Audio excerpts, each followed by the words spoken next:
The other thing is that I forgot to tell Scott about, because Scott can also go and look for that, is quarantine male. That was on Weaver's Nest, which I'd like to go and look for as well myself. More waterhole. He was here a good few hours ago, and without any tracks, I have no idea where he went or whether he stayed here, or so it's all a guessing game really.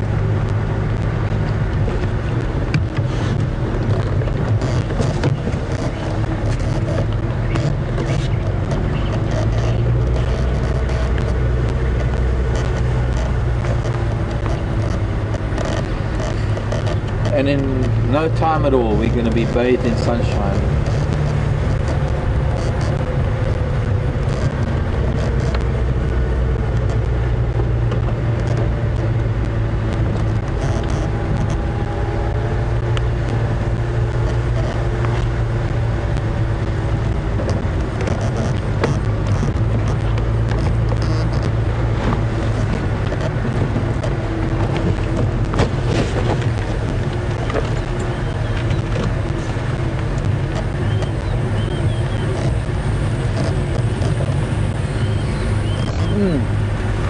Very nice and very interesting question coming from James in Kansas City. Hi James, and thanks for that.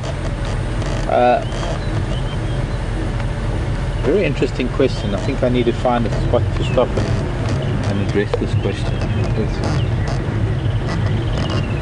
So we're going to turn around, we're going to head back now because maybe we'll come back this way. James is asking about these territorial fights between coalitions and whether they ever result in fights to the death. Snake. Yes, look at that. Oh, that is beautiful. That is a spotted bush snake. I hope we can get it because it's not going to move just yet. Coming out because of the rain, sunning itself. This is a really great moment. Sorry James, I hate to interrupt to talk about lions with the snake, but actually I'm glad we do, because so many people mistake the snake for a boomslang because it's kind of a green snake, and being quite a youngster it's showing a lot more spotting and a lot more markings than it does as an adult.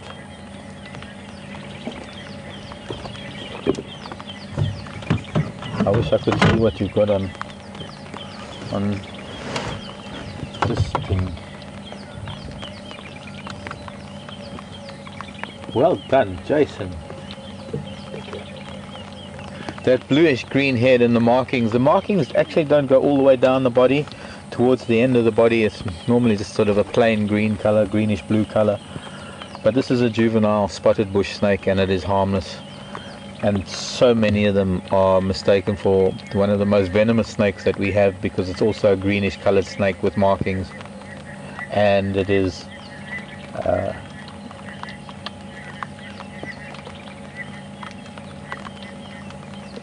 sorry, just my thoughts were interrupted there. What was I saying? Mistaken for boomslang. Oh boy, I wish my brain didn't work this way.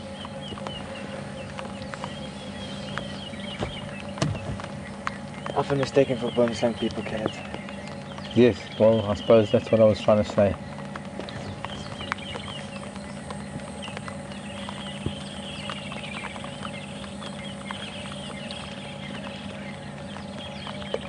I've had incredible moments with these snakes because they are territorial, and obviously wherever I've lived I've got resident spotted bush snakes because they are a relatively common snake, and one of their main prey items are the diurnal geckos known as the dwarf geckos, the Lygodactylus species of geckos, and they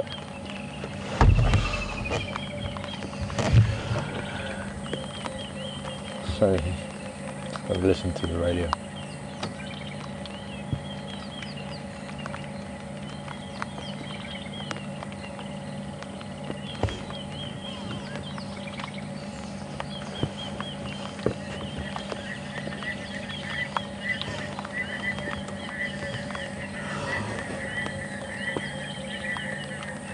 They have a particular hunting strategy that I've noticed, in fact, in a number of places that I've lived, where they'll sit still on the branch like this, and any snake really goes for movement, and as long as the gecko stands still or sits still, it's fine.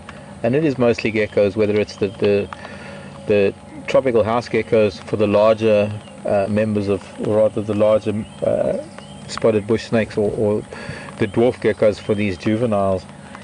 The dwarf geckos live on the trunks of small trees, wood, rocks and things, and hunt small insects. And what has happened in the past, in a number of occasions, I've actually seen how these spotted bush snakes chase these geckos. They stalk them like a cat, with incredible head movement and tail movement, and I mean, it's almost like this is the leopard of the snake world. And they stalk these geckos, and they eventually chase them down these branches, and I've had them more than one occasion where the gecko has reached the end of the branch and it launches itself into the air with utmost optimism that it's going to land somewhere safe. But unfortunately the snake also launches itself after the gecko, and the two of them invariably end up in exactly the same place on the ground where the snake actually grabs the gecko. And one of my most incredible moments with geckos and spotted bush snakes was a moment around the pool of our camp in Tanzania, in Salou, Tanzania, where I had a resident spotted bush snake that we could see regularly hunting geckos on the shade cloth that covered the pool, and would entertain guests during the day. And it was the same bush snake that would come to our reception area, and we even had moments when guests were checking in. They had just arrived from overseas and they'd landed in Dar es Salaam and got on a small plane, come out to the Salou Game Reserve and got on to a Land Rover, or rather in those days a different vehicle, and come to the camp, and really new experience. And suddenly they're checking in and signing the register, and there's a bush snake on the cabinet or something, and it often would take people aback. But one of the most amazing moments was when this gecko landed, flying out of a tree, landed at my feet. And whether it considered my legs as a tree trunk or what, but it ran circles around my legs with the snake after it, and the snake finally got it right next to my foot, and the gecko actually turned around, and in thinking it was biting at the snake, actually the gecko grabbed hold of my baby toe, and I had the snake that was holding onto a gecko, and the gecko was holding onto my baby toe. And I just had to stand there until it sort of played itself out. It was quite an incredible moment.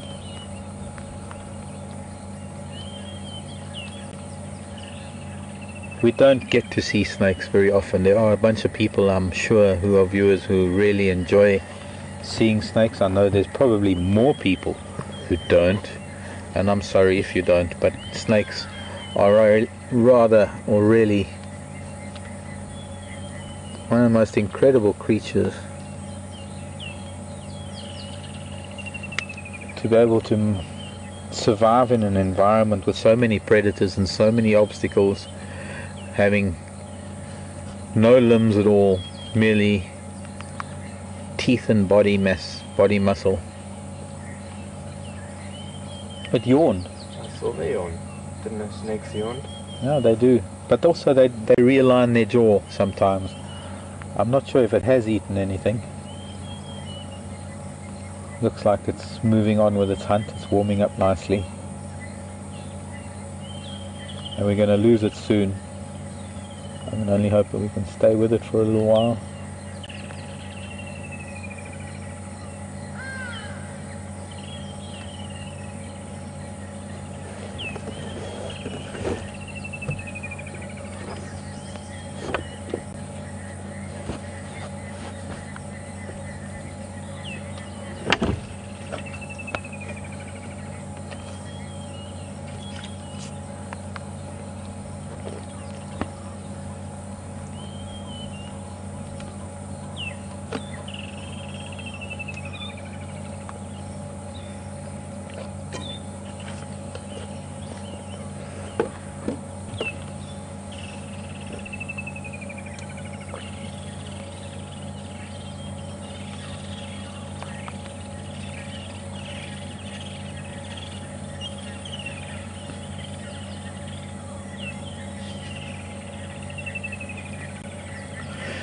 speaking to people with phobias over the years, and it's been many years, it's been decades in fact, and one of the challenges for me in life is being able to allay those fears, trying to educate people on why those fears are so irrational, and that there's actually nothing to fear about spiders or snakes or insects or moths. I've had people who are so afraid of moths because of the flapping, and really to some extent such an irrational fear. It's very, very hard to get through to people. It's very hard unless you want to. And one of the most important things that I say to people when I'm trying to get them over a fear is, can you imagine what your life would be like if in a day or two, and all it would take is merely a day or two to learn enough about something that you never have to fear it again for the rest of your life? Can you imagine what it would be like to go through the rest of your life not fearing that which you have feared so much, that has held you back for so many things? So with snakes, these are one of those snakes that I try to use as an example in trying to allay those fears.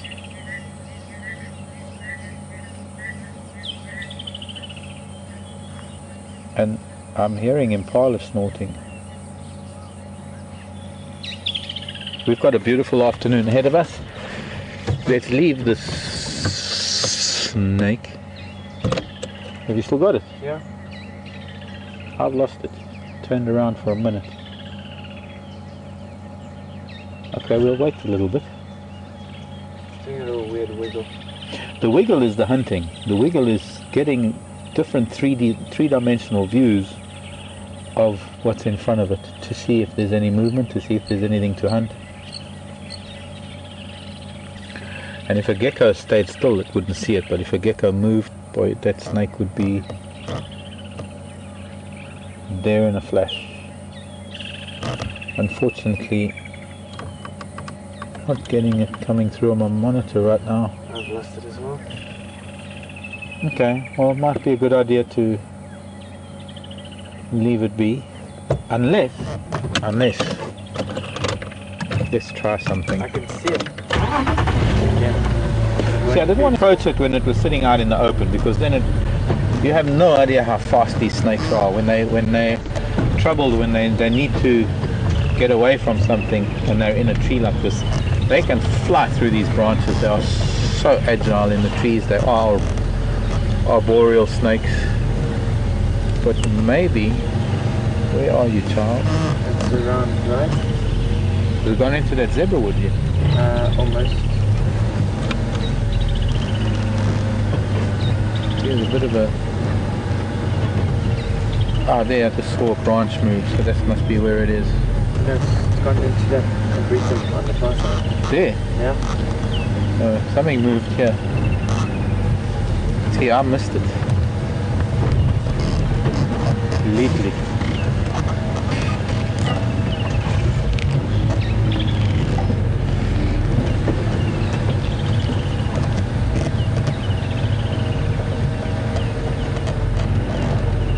Okay. There's a unique moment on Wild Earth, being able to get a snake quite relaxed. I thought if I tried to move anywhere closer to it earlier, it would just disappear. In their lives, and you're not a threat, not a danger. And some of the snakes at home, I can actually walk with them and follow them. Some of the sand snakes, there's a vine snake, there's even a worm stung that comes around to my house from time to time, and we have a few eye-to-eye moments.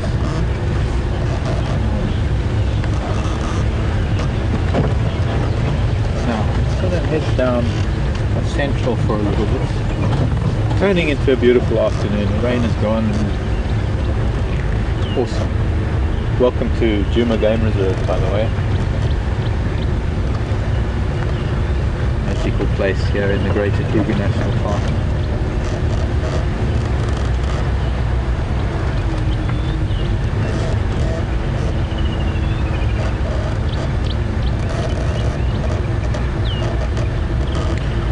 Hey Rosie, thank you. for the correction. I'm wrong. I'm sorry if I'm wrong. I had no idea that you've been watching Hamerkops building that nest, and that's going to be a really special thing, because if you start taking screenshots now, within a year's time, you're going to see how that nest is going to build up. If it is Hamerkops that are bringing sticks to that nest, it's going to be an endless process over the next few years of Hamerkops building that nest up as much as they can. And so after all these years where we've been trying to find a Hamerkop nest, finally actually sounds like we've got one building a Hamerkop nest there in front of the camera. And here we've got an eagle that was drying its wings earlier. That's that Wahlbergs. It's the Wahlbergs from the local nest. I'm not too sure which nest it is, but it is a Wahlbergs that we've seen quite often. It's mostly pale phased. It's got fairly dark wings, sitting out in the sun trying to get it dry after this very heavy storm.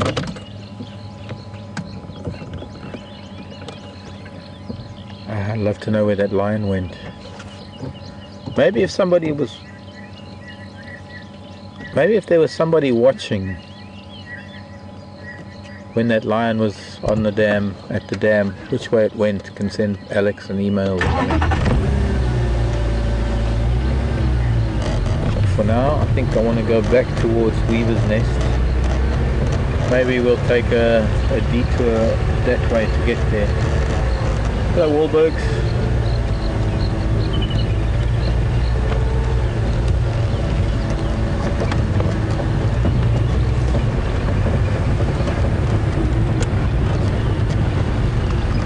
So much water lying around.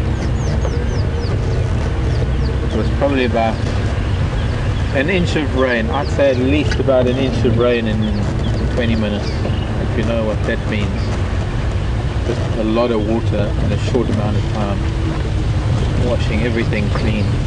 So every track that we're seeing, or yesterday or any other time, the unfortunate fact of that is it's hardened the ground a lot. So it's going to be easy to find that.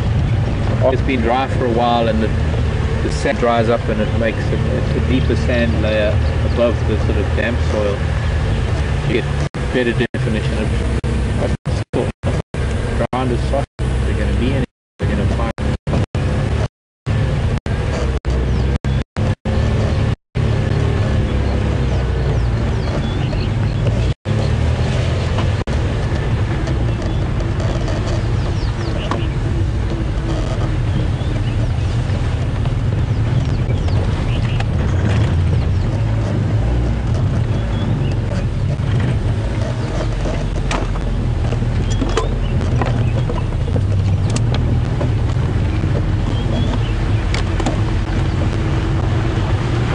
Where you now?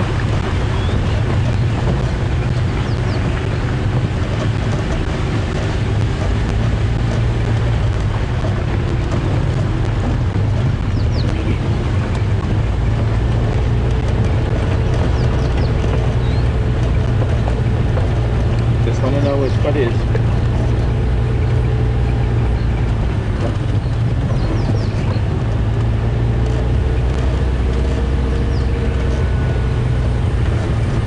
Okay, copied. Maybe you want to sort of, if you're not finding anything there, come back along Buffels or Cut Line towards Mvubu Road, because I'm heading a little bit further south now, and there was that one umbrella that was at way for the dam.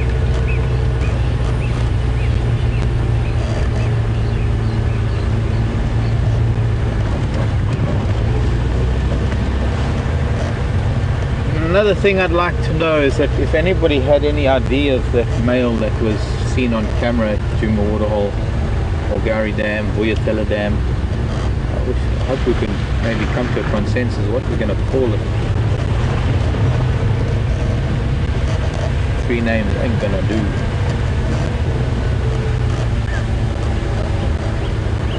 Well, thank you, Sil. It was one of the Salati males, which means they left the dam, they left Buffelshoek and came down this way. So maybe I'm going to leave it to Scott to have a look around for those boys. If they came from Sydney's dam to Gowrie Dam,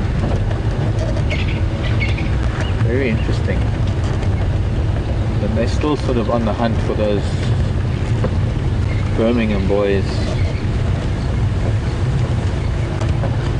Okay, Alex saying, sorry, not Tulati, it was a Matimba. Okay. Maybe one of the Matimba's coming up because they heard the commotion or something, but that means that there have been 3 different coalitions of males within a mile radius of Guetela or Gowrie. Makes it very interesting. I want to head towards where we left quarantine male this morning. I'm not expecting to find much, but I just want to finalize. Hello little crested francolins with your babies. A couple of the youngsters ran off into the bush and they want to, mom and pop want to carry on the road, so I want to wait until the little ones come out. They're going to call their little ones that went into the bush, into the grasses. I don't want to separate them. So are you calling your children or not?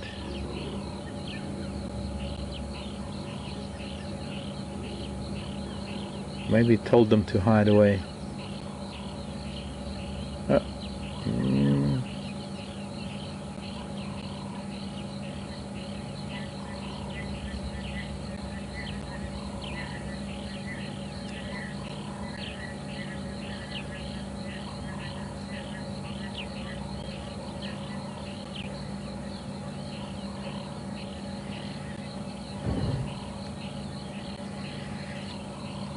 Thank you, Susan. That's a very good information. Thank you, Susan.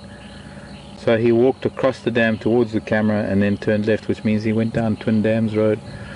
And we're heading down in the same direction now. We're on Vulture's Nest Road. I'm glad the other 3 children came out of the bush because I'd hate to separate this family of crested francolin. Mom, dad, and 3 chicks. 3 or 4? No, 4 chicks. None of them left behind. Okay, everybody, now you can just all give me passage, please. Please. Please. Just all, there they go. Go left, go left. I mean, other left, my left. You're right. And a buffalo. And another buffalo. Look at them, poking their heads out of the bush. Almost as if to say, what do you want here? Can we help you? The bouncers. Yeah, francolins, just because I stopped.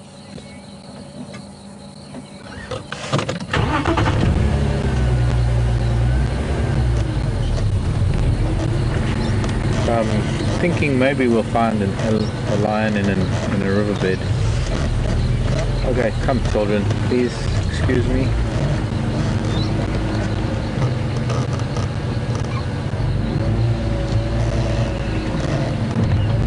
Okay, again, some of the kids that ran off into the bush and some that didn't.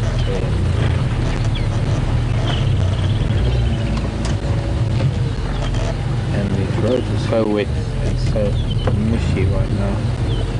Come on.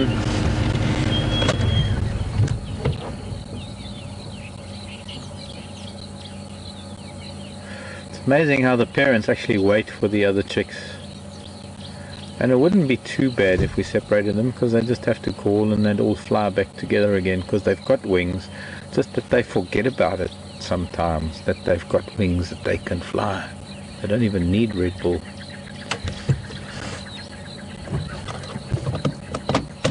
Two chicks missing now. Come children.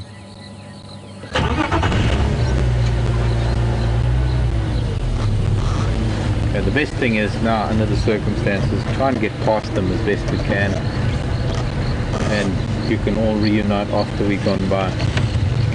Yes? No? See, sadly that's not going to go anywhere without the other two. So let's go back until the other two come out. maybe what I'll do is go the other way completely. Sliding off the road. One of those days when everything is so wet.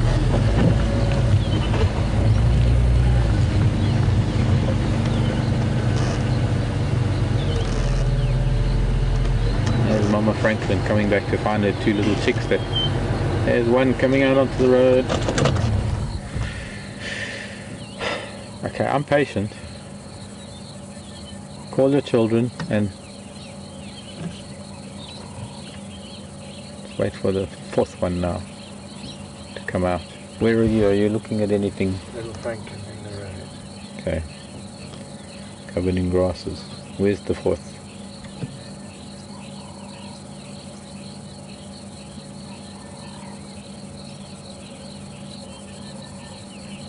The 4th and the other adult.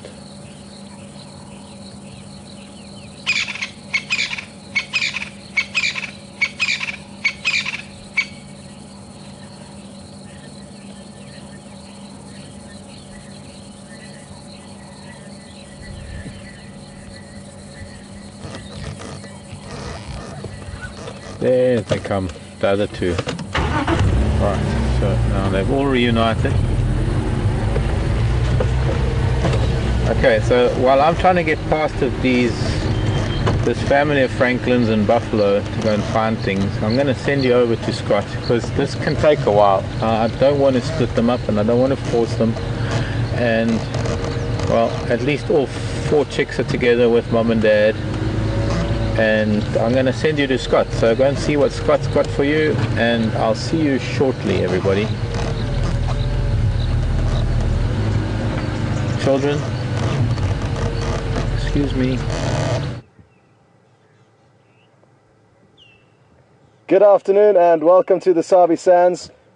We are here in South Africa and it's a beautiful sunny afternoon. However, as you all well know, we did have some massive storms. But welcome, we've got Brian on camera this afternoon and always good to be out with him. We had a adventurous drive in. We had to stop 4 times to cover up due to the rain that we encountered. But we got some great photos along the way and had a beautiful elephant sighting, so all is good. Now we're quite close to Sydney's Dam, following up on Mark's report that we could find some male lions there. So we're going to continue.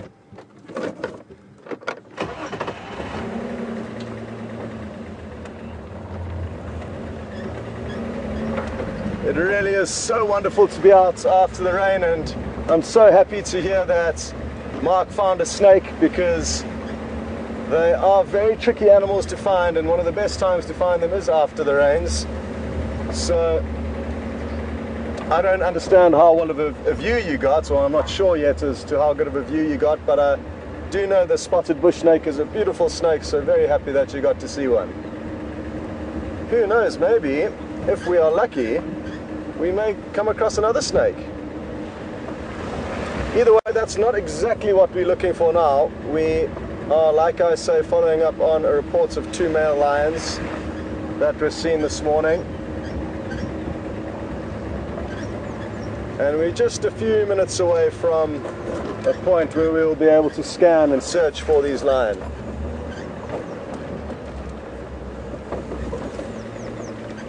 Now, even though it's rained and most of the tracks would have in all likelihood been washed away, there is a chance that you may see a faint depression from a big male lion. Well, who knows, maybe they've been active just minutes after the rain. So I am keeping an eye out for any tracks as we approach the last area that they were seen in.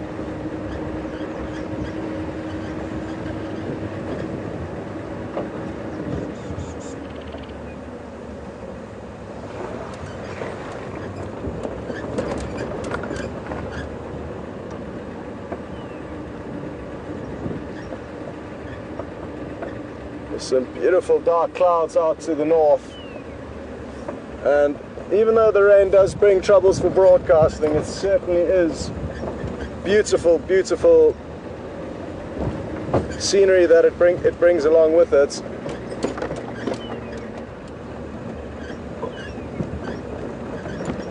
Myself and Brian were lucky enough to see a double rainbow on the way in.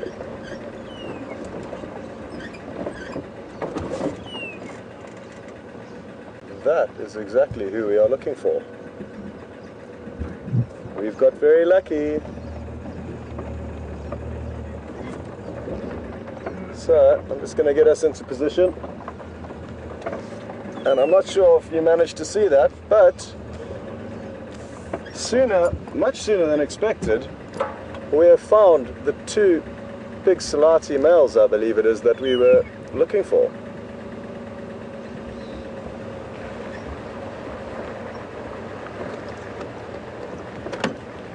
Mark located these two animals are lying up.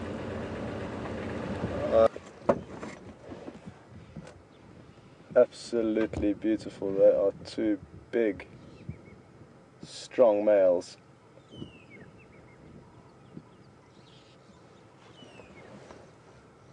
And haven't we got lucky once again?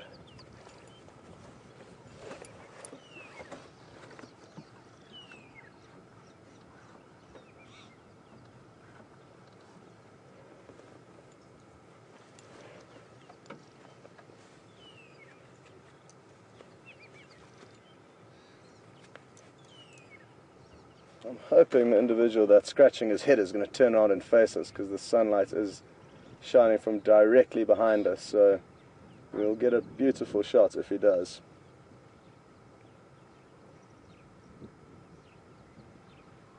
But sadly, I think it's a bit too early for them to be performing for us.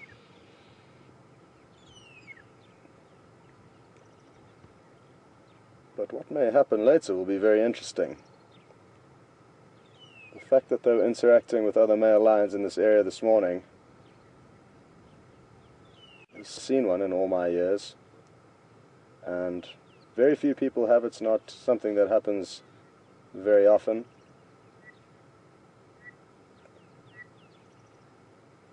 But after this morning's events, it certainly could amount to something this evening. No, I wonder how much longer he's going to have his head up for. I'm guessing not long.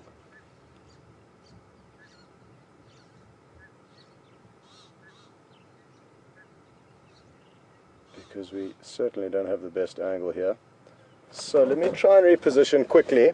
I think it is worth it, even if he does flop his head down while we're on the way. It's worth taking a chance, because it would be beautiful to see him yawn from the front to be able to inspect his canines and what order they're in.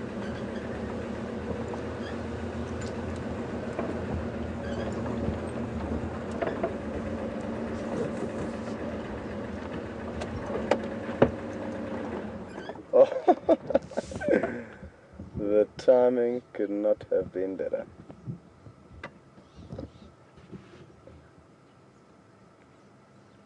And now he's rolled around to face the other way. Perfect. Well, you certainly can't predict what's going to happen out here. You can try, but so often do these animals prove us wrong.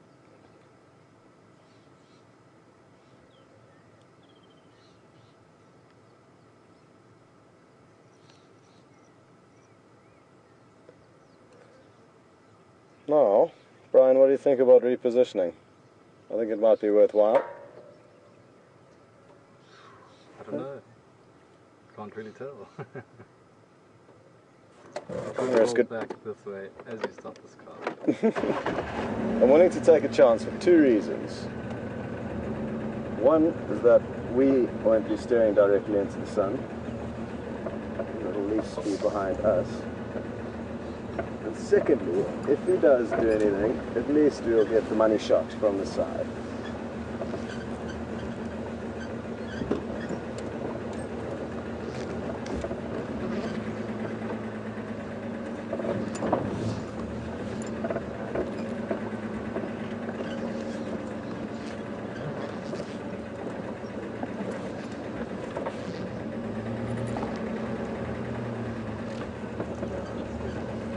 Good.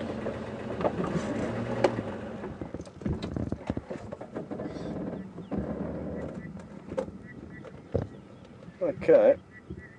Apologies for the shuffling about, but I think we will be here for the next couple of hours, so we may as well get comfortable and in the right spots. I certainly don't want to go vocalizing.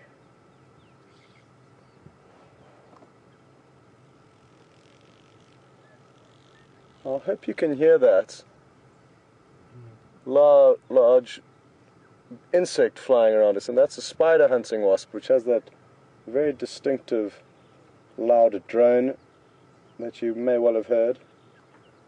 Beautiful big wasp that, like its name suggests, hunts spiders. And it just did 1 or 2 laps around the vehicle before heading off.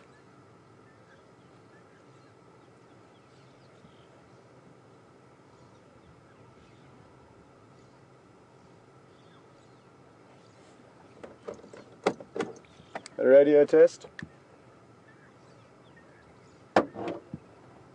Copy, thank you.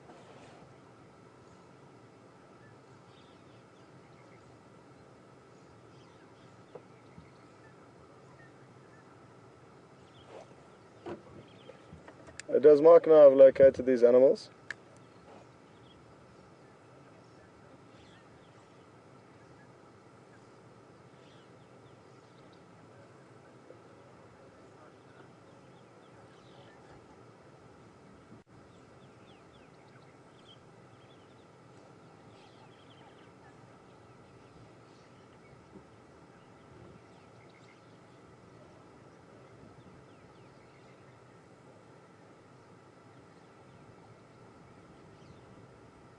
It'll be interesting to see how much longer this individual does lie in the sun, because it is very hot.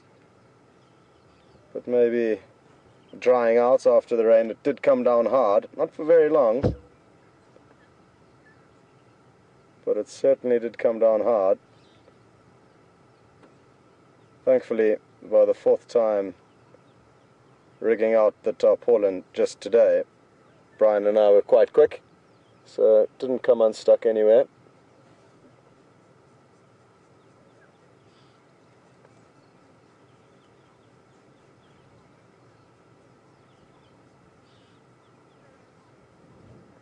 Mark, just to let you know, we did locate on these animals just on the fire break off Sydney's Road. Thanks very much for your report.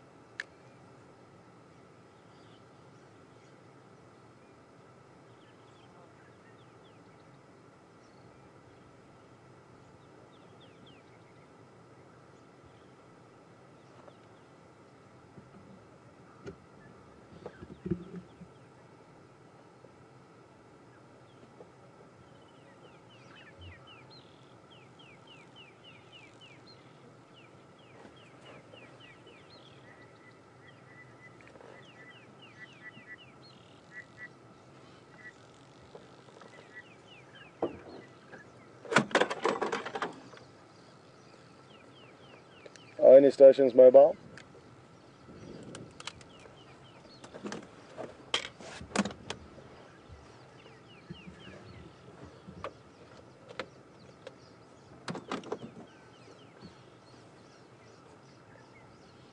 Copy text, there's 2 Salati males lying up on the fire break at Sandy Patch.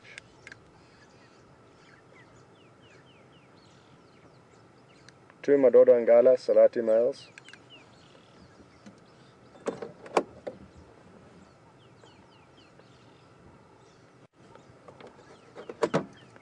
I guess so, text. I wasn't out, but I'm guessing they are the same.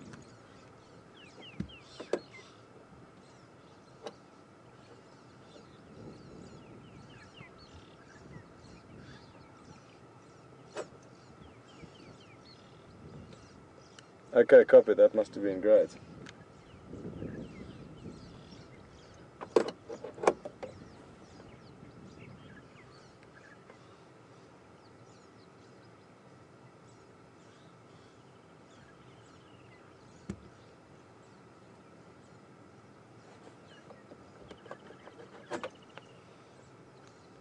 Go ahead, yours. Afternoon. Yeah, all good.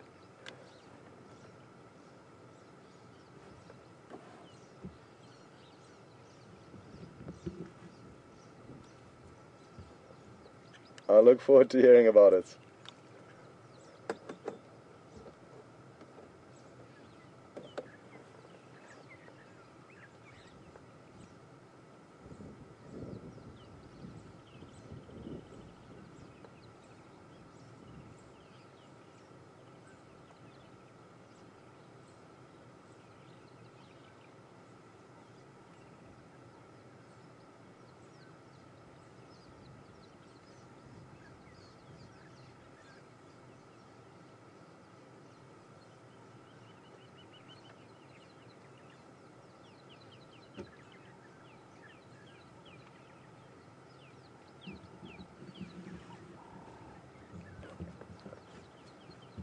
I'm seriously looking forward to hearing the stories about, or from the people who saw the interaction between different lions this morning. I'm still not entirely sure what's gone on, the finer pieces of the puzzle, but as soon as I do find out, I would love to relay what exactly happened this morning.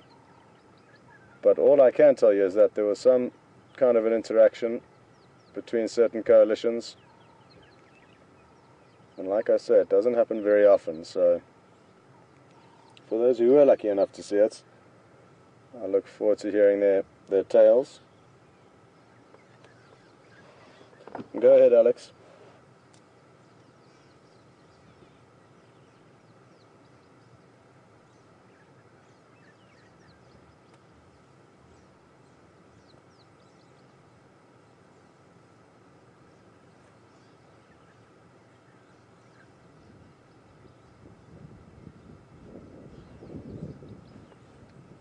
Copy that, Alex. Thanks. For some reason, Texan and yours think that these are the Matimba males, not the Salati males, so I'm not sure who to believe. Either way, good to know that there's been some action.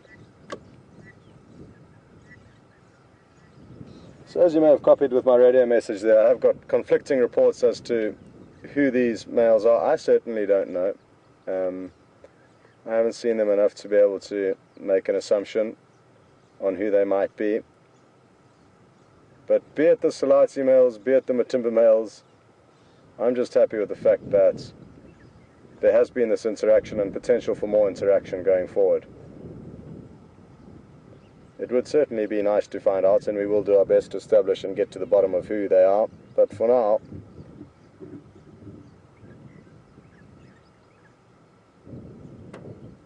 I'm less concerned about who exactly was fighting with whom, or the fact that lions have been fighting, and that's the key factor for me, the fact that there has been this incredible scenario unfolding here, and some people have been lucky enough to see it. Beautiful shot, Brian. I almost want to take a screenshot of that. I'm sure some people are.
Some beautiful starlings calling nearby. I wonder if it's worth trying to pan up to them. There's looks to be an adult with a youngster.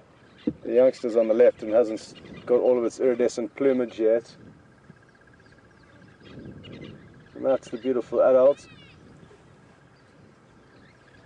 What's over? Looks like the Cape Glossy starling, that and the greater blue-eared look very similar. I've got that incredibly bright yellow eye. And there's another youngster now on the left of the tree, so it could well be the adult taking its youngsters on an exploratory flight. They must have just fledged, and you can see they are considerably different coloration, especially the eyes, the youngsters. And getting some testing conditions, and you can see it's not entirely comfortable with its wings and how they work yet relative to the adults, who's not even flinching as the wind blows the branches. But the youngster seems a little bit less stable, and they certainly are chattering away.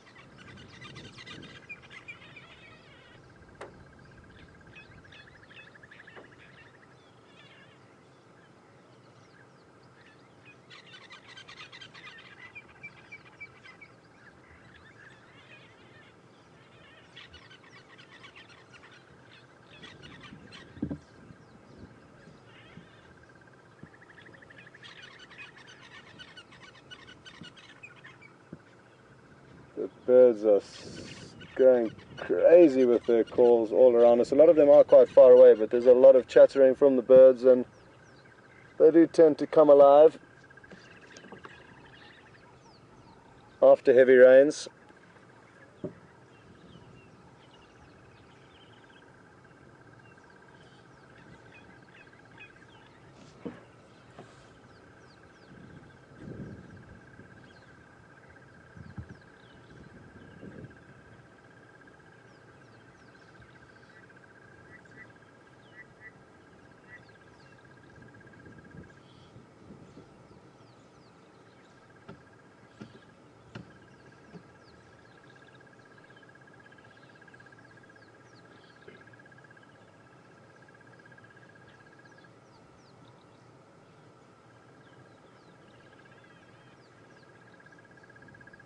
I'm just keeping an eye on some red-billed quilias that are feeding in the grass behind us. It also might be worth panning across to later, but at the moment it's kind of directly behind us, so hopefully they are going to fly out into a better view.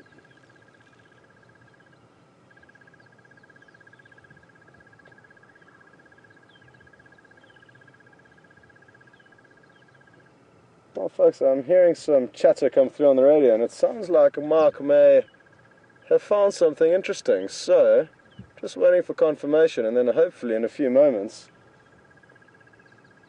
you'll cut across to Mark and see exactly what it is that he's been up to.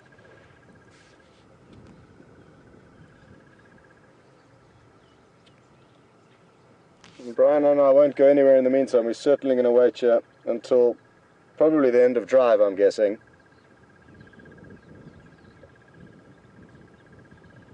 I didn't copy anything, Alex, but I'm ready to change whenever you are.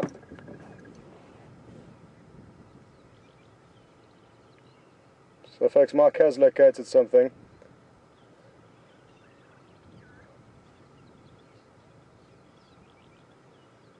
But he will be ready to cut across shortly. I think he's just going through a little bit of a bad signal area shortly, and then he will be ready to show you what it is. And I'm quite excited. I don't even know what it is. The radio is too far for me to hear, so the radio has been crackling. There go the quilias. Brian's going for it. Oh, well done. That's a flock of the most numerous bird on the planet, the red-billed quelia. And it was a relatively small flock that just flew past, and hopefully they'll continue to grow. They seem to have just arrived about a week or two ago, and if we're really lucky they'll start nesting here. They could well. It's been a bountiful rainy season, and they nest specifically where there's lots of food, and there's certainly lots of food that they seek, and that is grass seeds predominantly. As you can see from all the grass in the area and all of the grass seeds, which Brian is busy making a plan to show you, there's certainly a lot of food around for them.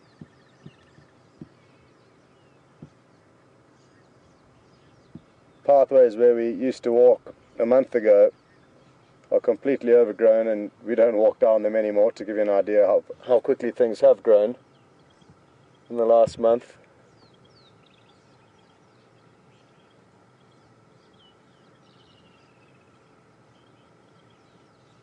Well, I hope Mark's okay. I wonder what could be the issue then. I'm only kidding, he'll certainly be fine. And like I say, don't go anywhere. I'm sure there's something exciting going. What exactly it is, I'm not sure. It sounds like they may be having some vehicle difficulties at the moment. But I'll get a full update shortly and I'll be sure to let you know exactly what the problem is. Thankfully, Mark and VM are both mechanically minded, so two good people to be experiencing vehicle problems together.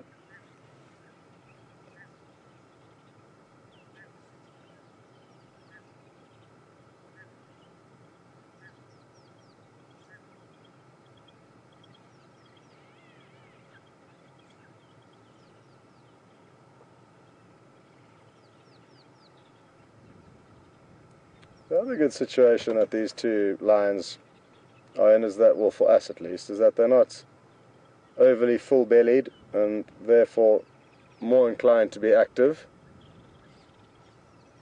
So that's another good prospect for this evening as things cool down.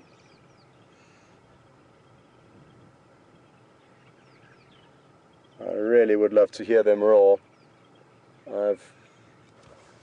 Well, we've all been lucky enough to have lions roaring quite often around the Manyeleti camp where we stay every evening.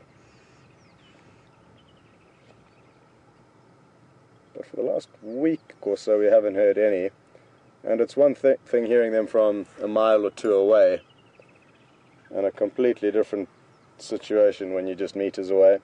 You can feel the vibrations running through you. It's something that is very, very hard to describe, but what I can tell you is that it is one of the most incredible things you could experience.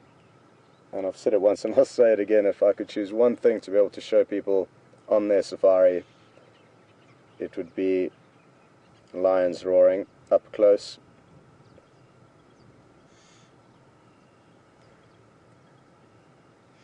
Hard to believe that you can hear them calling from over 5 miles away to the human ear, if the conditions are good. So it's extremely loud.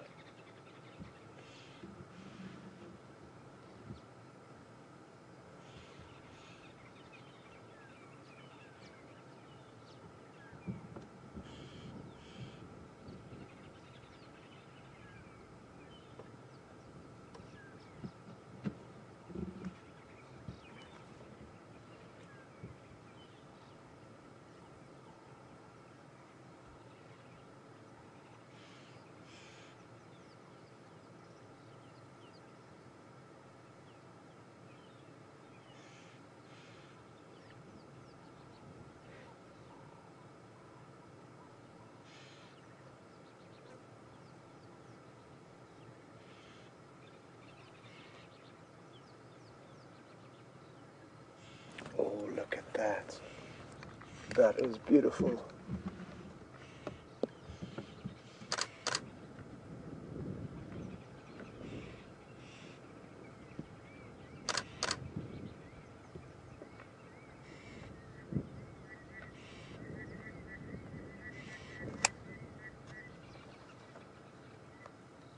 I wonder what it is that he heard, because he pricked his head up awfully quickly.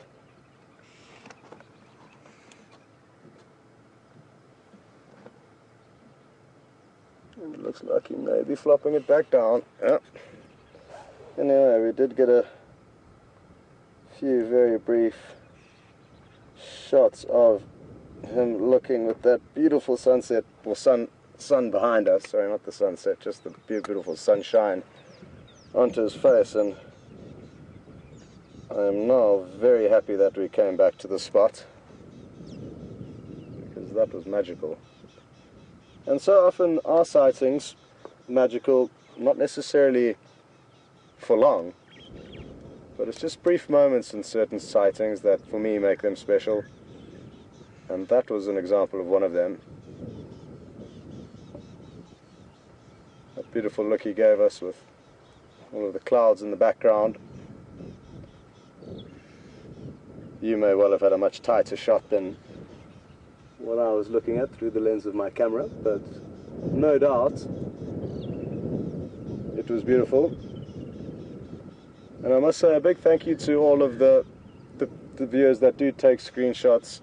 We love looking through the shots that people take after drive, and keep them coming. It does mean a lot to us, so thank you for that.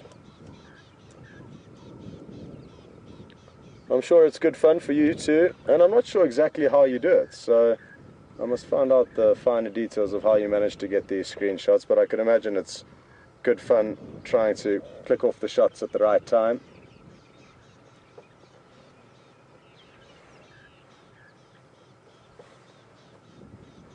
And we've just got an audience of red-billed quailias that have flown in to also have a quick look at the lions.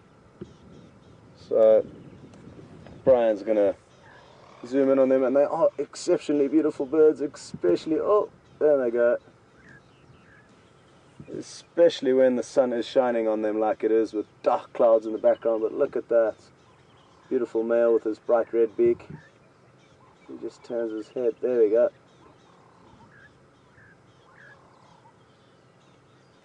There's apparently 1.5 billion of these little birds fluttering around the planet. This one seems to be having a few snacks on this acacia potentially.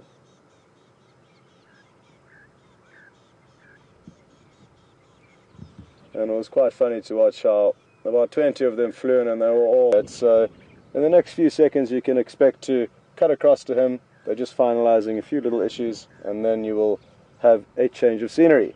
Until then, back to the sleeping lion. And like I say, we won't go anywhere. And as soon as they start showing signs of any action, we'll make sure to bring you on back here.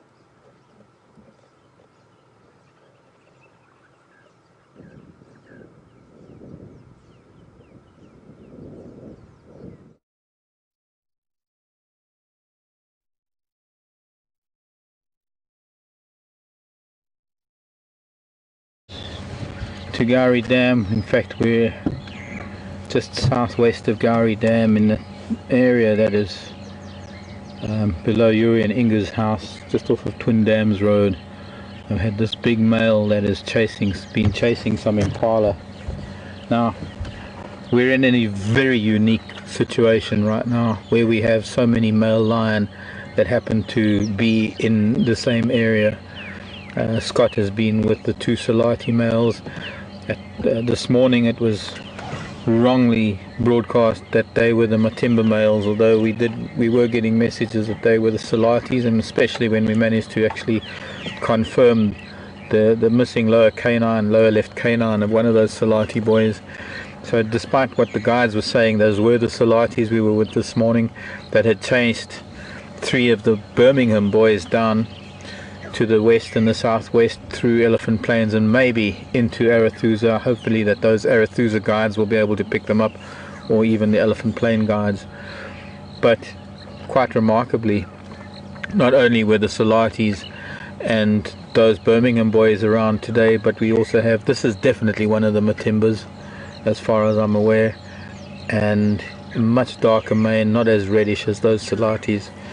One of the Matimbas that was here at Gari Dam, thanks to Nadav, who's one of our viewers, and of course Nadav is very well known for his Kruger Sightings app that he's created for the Kruger National Park, and was on camera for us a little while ago and came to join us for a few days. Nadav and Ilan, shalom to them, and thanks Nadav. Well, he's crashing a little bit, but interestingly but sadly, when we arrived here, he was getting quite close to a herd of impala that are not far off to the southeast of us on Twin Dams Road. He was very, very close to some impala lambs that were very confused about where they should go when the rest of the herd had run away.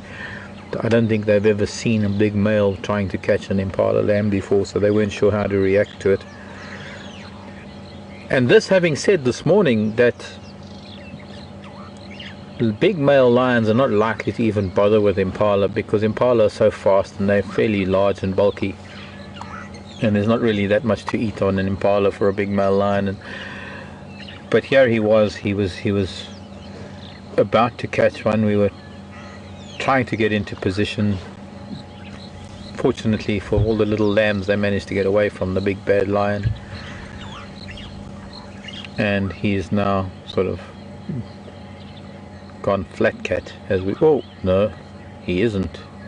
See how quick it can change. He heard something, lifted that head, and this is a lion that is far more impressive, I think, even than the two Salati boys that we saw this morning. He's a magnificent lion. I mean, look at the size of him. He's the kind of equivalent of that silverback gorilla. He's the equivalent of the sort of the epitome of a big male lion that the Salati boys can only grow up to, and maybe the Birmingham boys can only aspire to.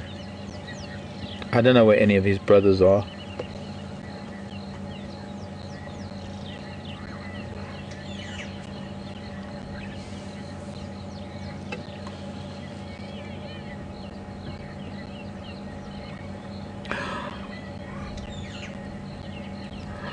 I would really like to confirm with Sil and a bunch of the viewers that are very, very familiar with the individual characteristics of the lion, and probably more so than myself, as to who this particular male is. So I'm hoping we're going to be able to get a good look at him. I mean, maybe just by the shape of his head and his mane you can tell something. However, I'm taking it that he's one of the Matimbas.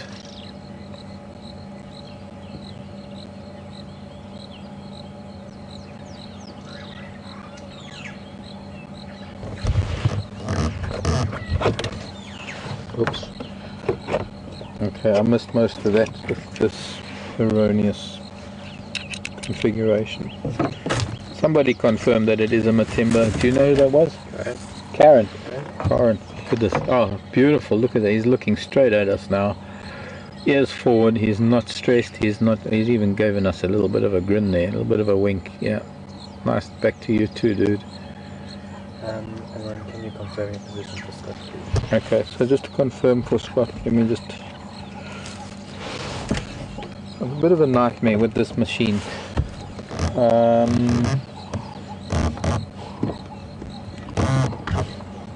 Scott, you copying me? No.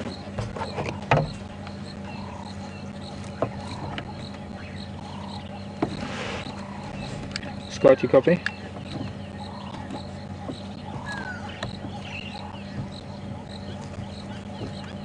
Alex, do you copy?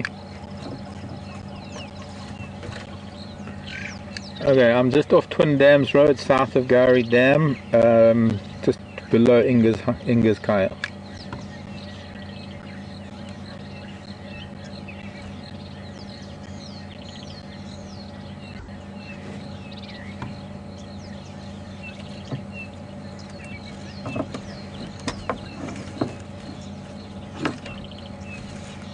Improve on that. Blow wave, shampoo and dryer. Cecilia wants to do his hair. Good luck with that, Cecilia. You're welcome. I promise you, you come to Africa and I'll give you the opportunity to do his hair, but what happens after you get out of the vehicle is not my responsibility. But yes, he's got a gorgeous mane, and I think he knows it. He's got, oh, he's even got that belly hair. And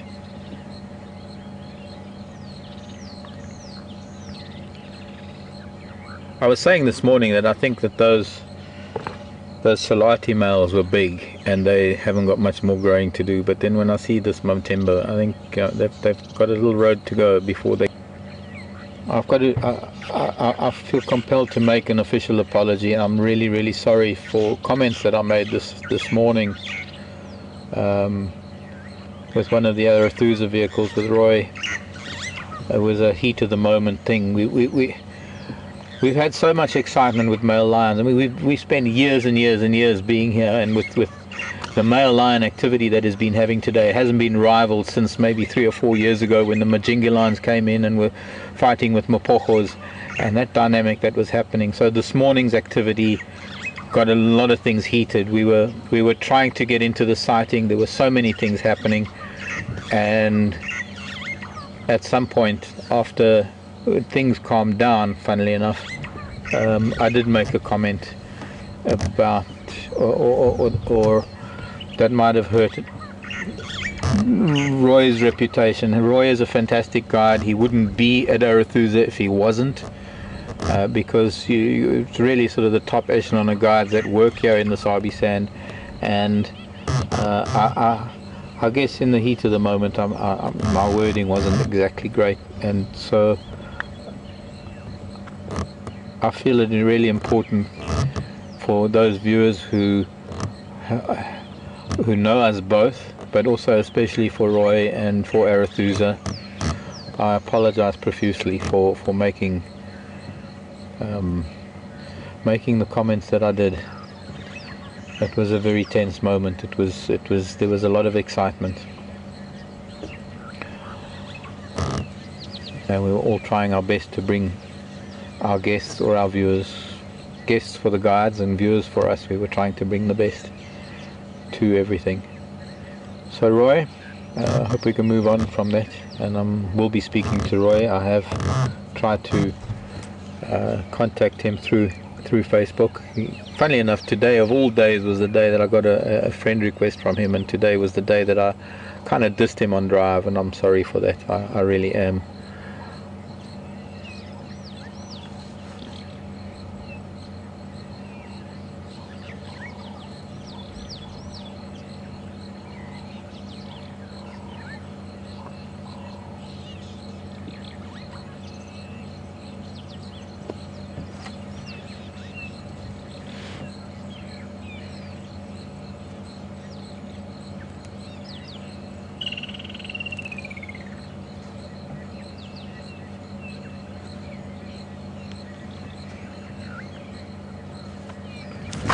Seems to me that the rangers, the guides here, are not really that familiar with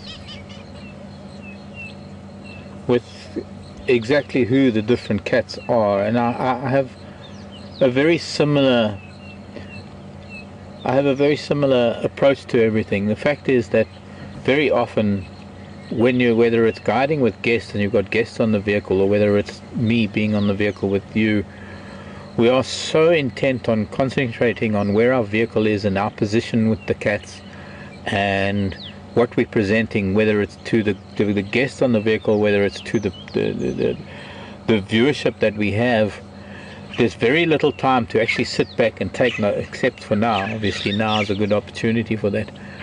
But in the heat of the moment, with cats running everywhere and the kind of activity that was going on, there is very often a case of mistaken identity in terms of who the cats are, and even though I was trying to convince the guides this morning that those two were the Salati males, having heard from some of our viewers who've been following them for a long time, and I have to be honest, I'm more inclined to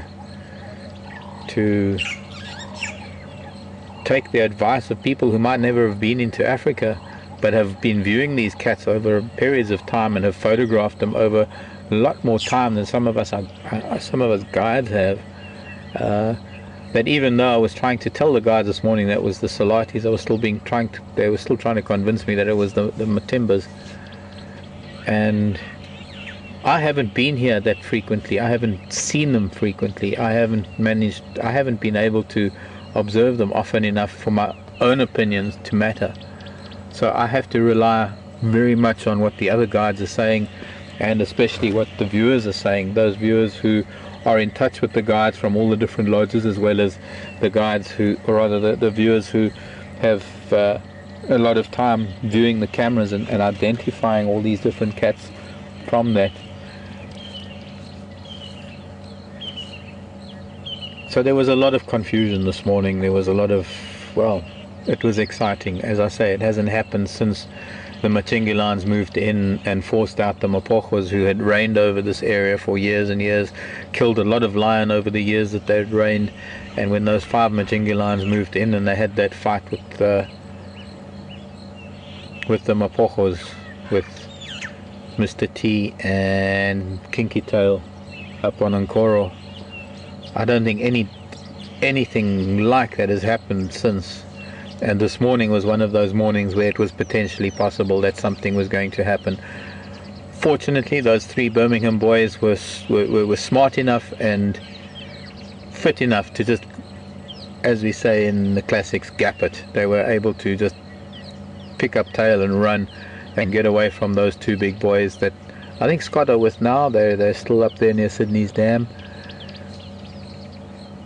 And really an incredible time where we've got 3 different males, 3 different groups of males, coalitions.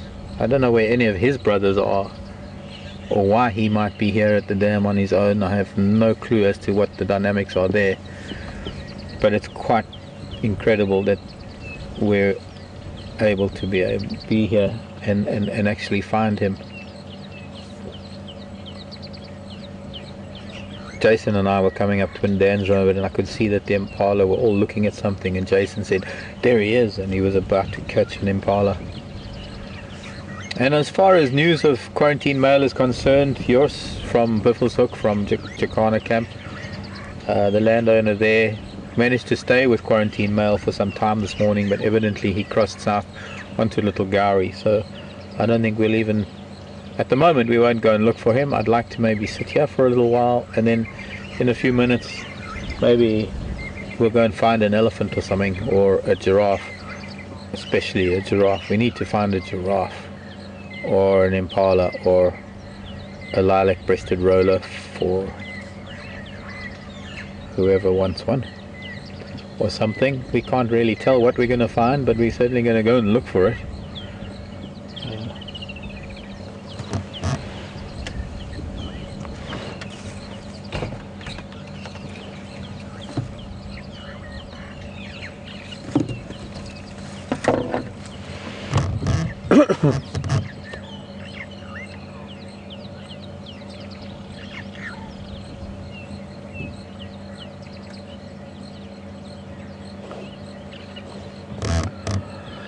Alex is just reminding me that I didn't quite finish James's answer, or rather finish answering James's question. James was asking a question about, will these fights amongst the males end in death, and will females enter into the fray? And yes for both of those questions, James. And very often if they actually manage to catch up with each other, these lion will gang up on others. The weirdest thing is that when they get into a fighting frenzy, it's even been known that a coalition of males will actually not turn on, but they will, for some unknown reason, mistake one of their brothers for one of the opponents and actually climb on him. But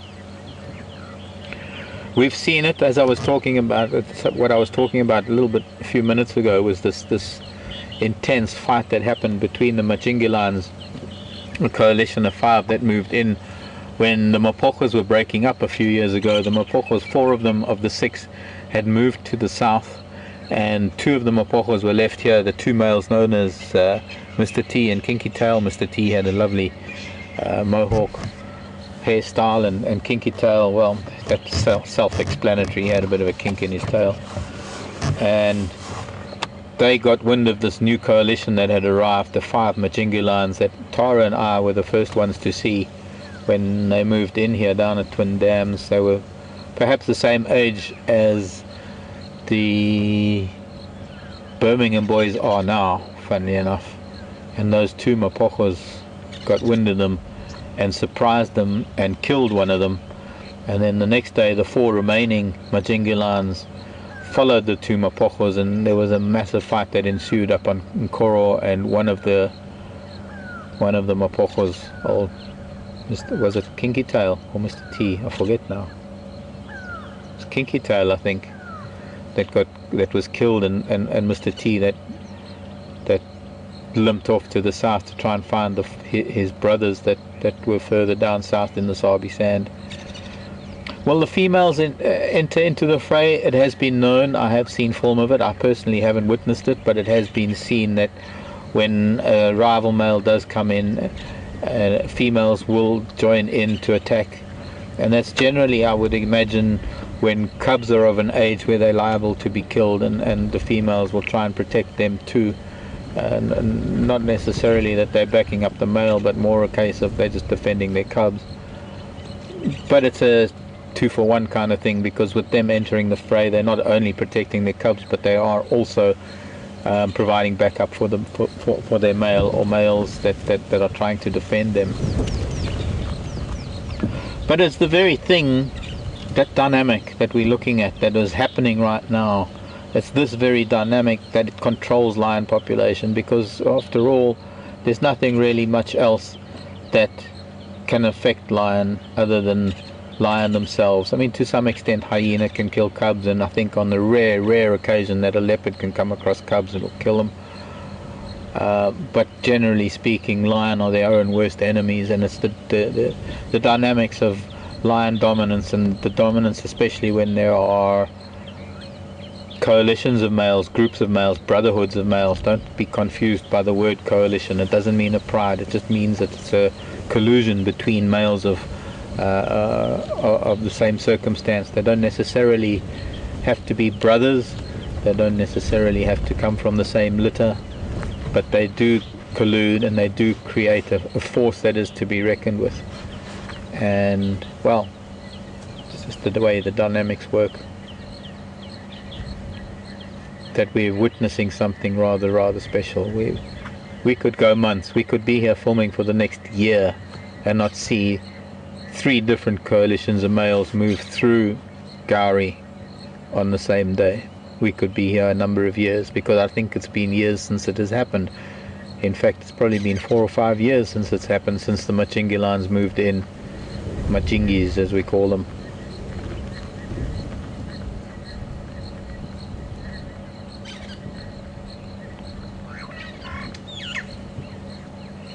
Oh, there's a cat that doesn't have a care in the world. Little does he know that there are 2 really big Salati males not far from him now. They're to the northwest, and I guess there are the 3 Birmingham boys that have gone on to Arathusa perhaps. Yesterday the Nkuhumas with one of the Matimbas was east of us on Leadwood, or rather Torchwood, and up on Whiffleshoek. So it would be very nice to be able to stick around or find him a little bit later and see what is going to transpire or where he's going to go. The fact that he's lying up the way he is means that we can maybe take a little bit of a drive. I'd like to drive around, especially after the rain that we've had. It's been a really incredible rain, and there are puddles everywhere, and I'd like to see if we can find an elephant or something else, or a giraffe. I don't know if we'll find him again. I've been hoping that maybe somebody else will come here that I can hand over the lock to them.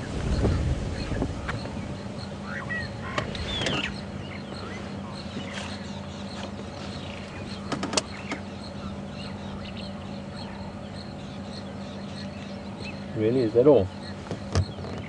How did that happen? Shit.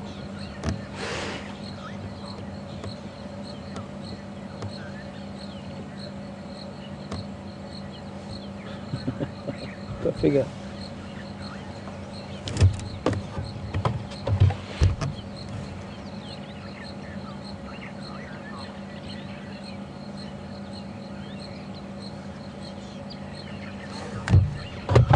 I'm just going to talk on the radio, and hopefully it's not going to interfere with things, but I need to protocol. Okay, I'll do that after a question.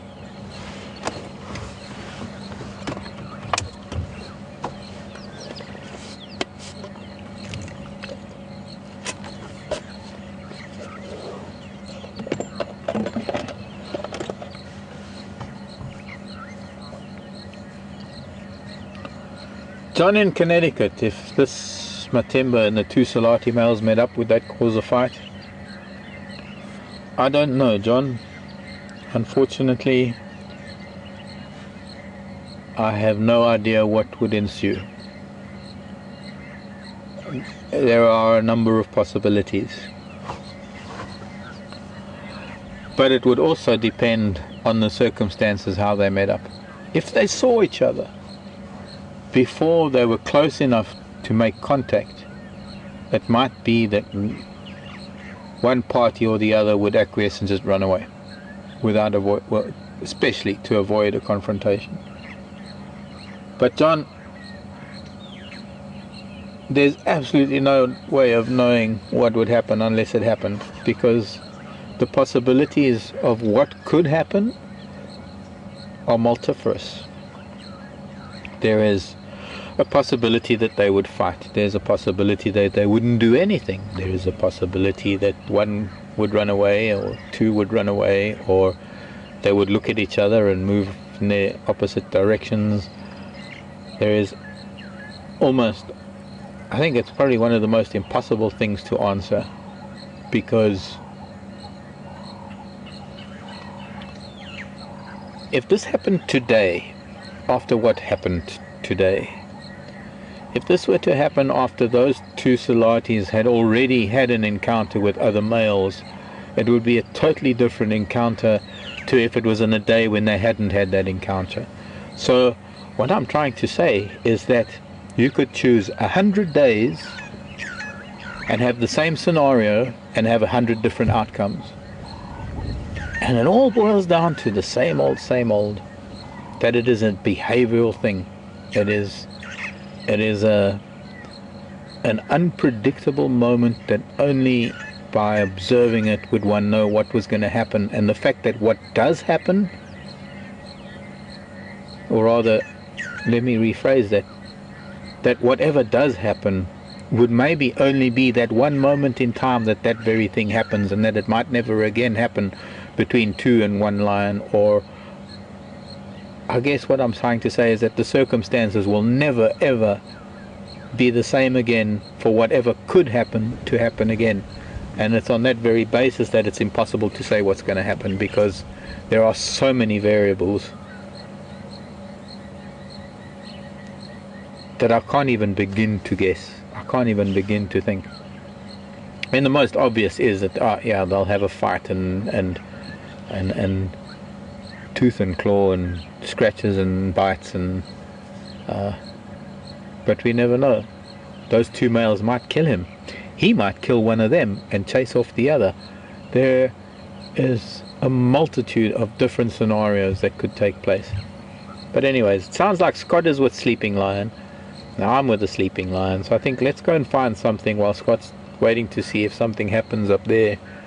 I'm just going to, excuse me a sec, I'm just going to see if there's anybody that wants to come and join the sighting, so that, because it'd be pretty hard for someone to find this. Texan, come in. Oh, you doesn't go.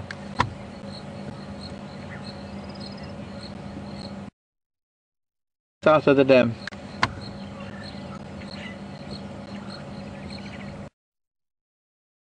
I'm going to leave this in down.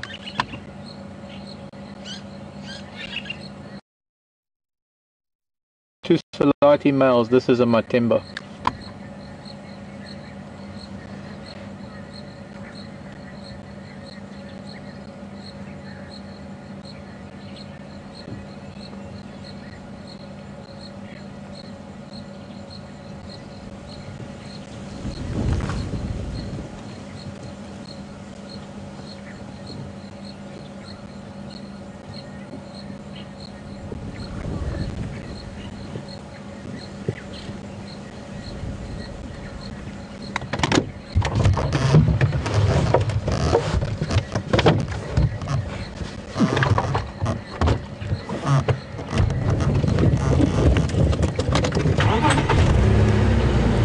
Okay, goodbye, Boyki.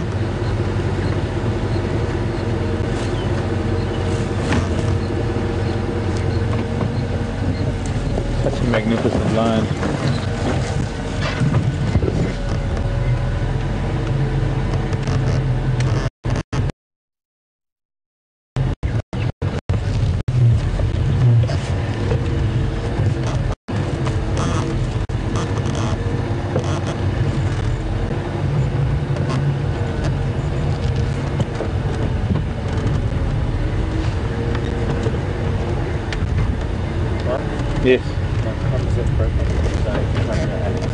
So is mine. Okay, let me see what's happening to yours. Yeah. Okey-doke. Oh, that didn't help. When I need to leave a branch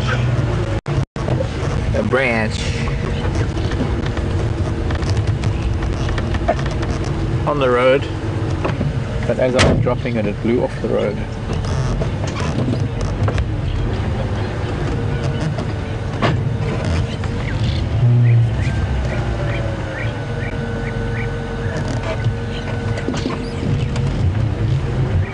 Okay, although I hate to leave, we don't have much. What's happened to the off? It's kind of flown by.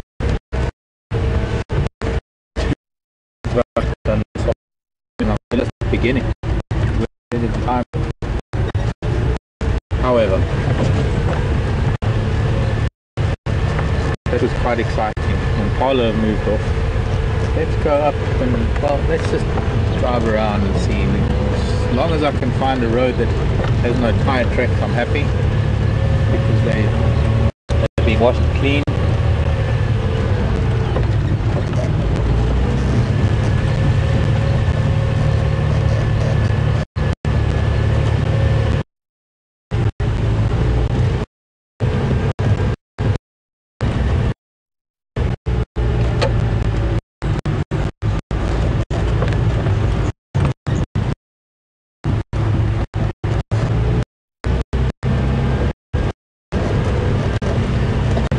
Hello dear, haven't heard from Deer in a while. Deer in Miami. Deer wants to know how these coalitions are formed. It's actually a very good question, because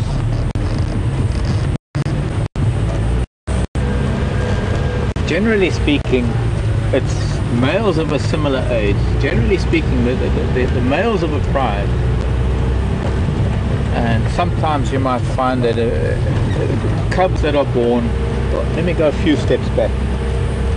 Generally speaking, within a pride of lion, you have a number of females, and generally speaking, and of course this is not a hard and fast rule, because there are always exceptions and always changes to everything.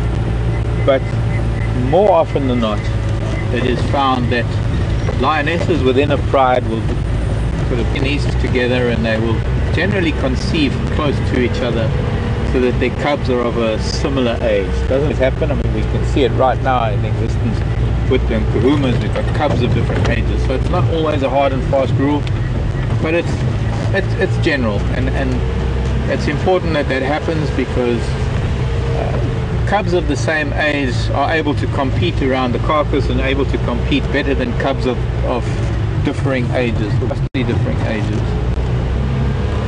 And so whenever you get a really stable pride with a bunch of females and a lot of cubs, whatever male cubs that there are, whether they're 3 months or 6 months apart, or whether they are siblings, the fact that you have males of a similar age means that at a certain time of their existence, at around the age of 2.5 to 3 years old, it is going to be time that they move on, that they leave the natal group, that they move on out of their fathers or their fathers' the plural territory, and they need to go and wander for a while. And it's between about the ages of 3 and 5 that these males need to cross through other males' territories, that they come across other males, that they learn to fight, they learn to take care of themselves. So while I'd say the majority of coalitions are a result of the similar aged cubs from related females that grow up within a pride and leave the pride at a very similar time, around about the age of 2.5 to 3.5 years old, they might not necessarily be siblings from the same litter, but they'll be siblings from the same pride, because they might be fathered by the same individuals.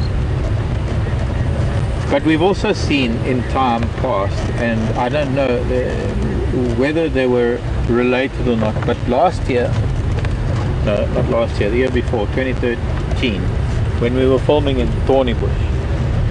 We had the one young male from the local pride of lion that had been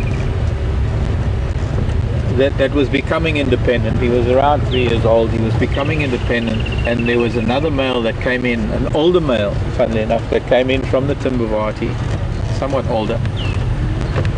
And I don't quite know what happened on the day that they were all fighting, because they were fighting with the big old male that lived there. But shortly after, there was a lot of commotion. The young male from that one pride joined up with that male that came in from the Timbavati, and it appeared that they created a coalition. And subsequent to that, I heard that they had stuck around together and they had pretty much formed a coalition. And so I think there's evidence to suggest that both related males will form a coalition and unrelated males can form a coalition. I think there's a lot to be learned more on how those coalitions are formed and what the criteria are for them to accept each other, especially if they're non-related males. And it is that very fact that starts me thinking that that male that came in from Timbavati might have even been related in some way, and that's how they managed to hook up the way they did. I don't know, I'm guessing. Maybe, maybe not.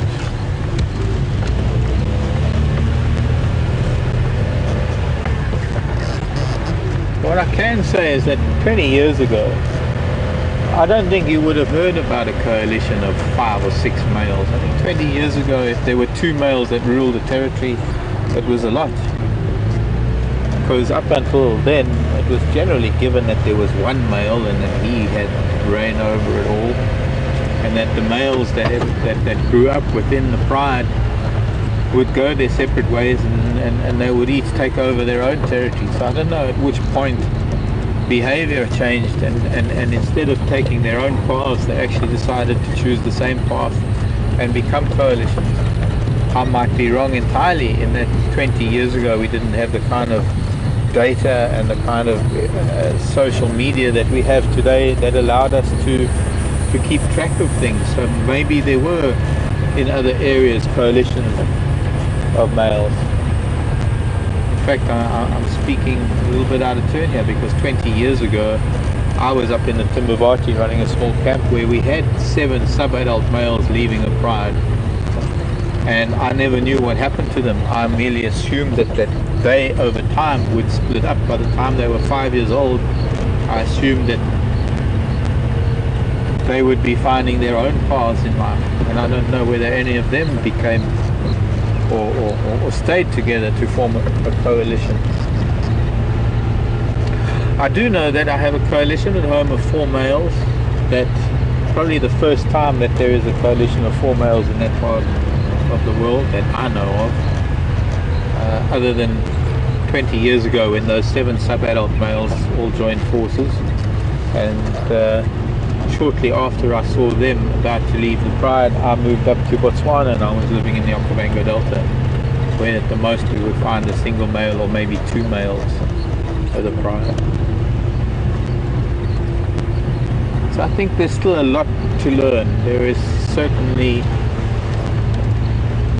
no way that we can draw conclusions from what we're observing for even a decade or 2 decades or 3 decades, or however long game drives have been going on in these private reserves.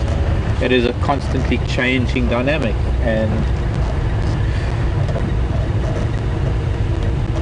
that's the very thing that drives a species, the very thing that drives existence, is change and the ability for something to adapt to change. So I don't know where we get off thinking that things are going to stay the same forever, because change is vital to the very existence of the planet.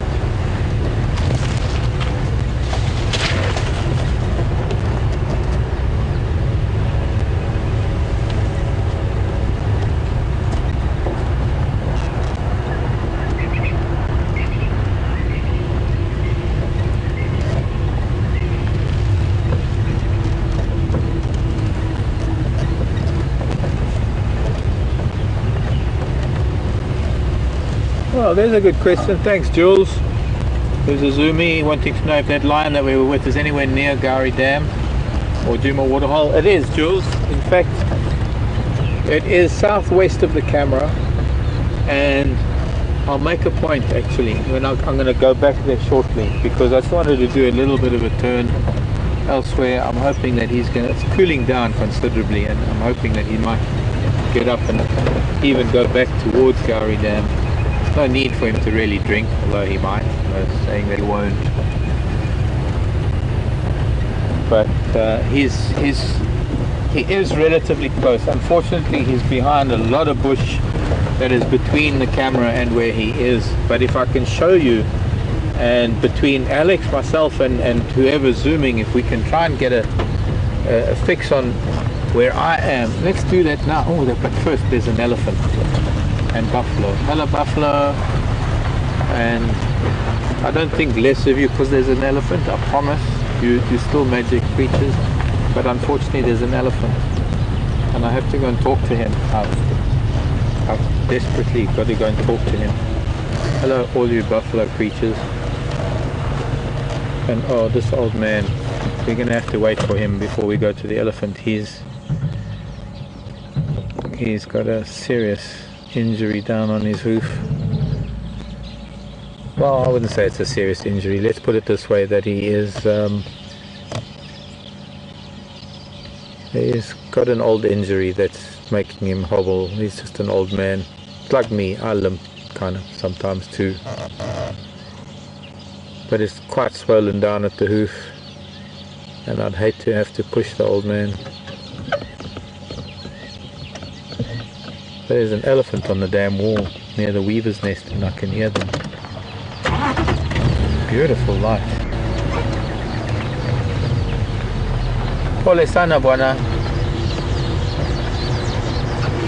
Pole sana.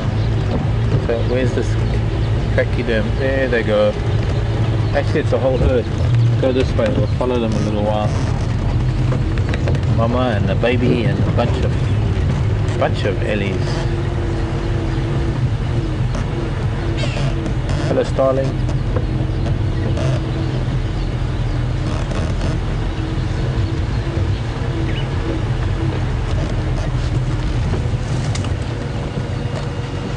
Hello Mrs. Ellie. Oh, she's an old girl having a look around to see what's happening. And let's see if we can...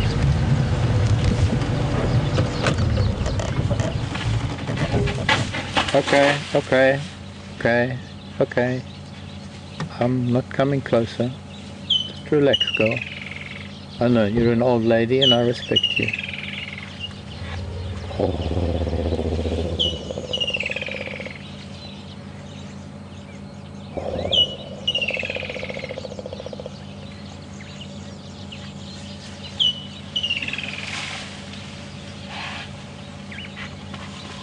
Yeah, I'm just trying to say hello.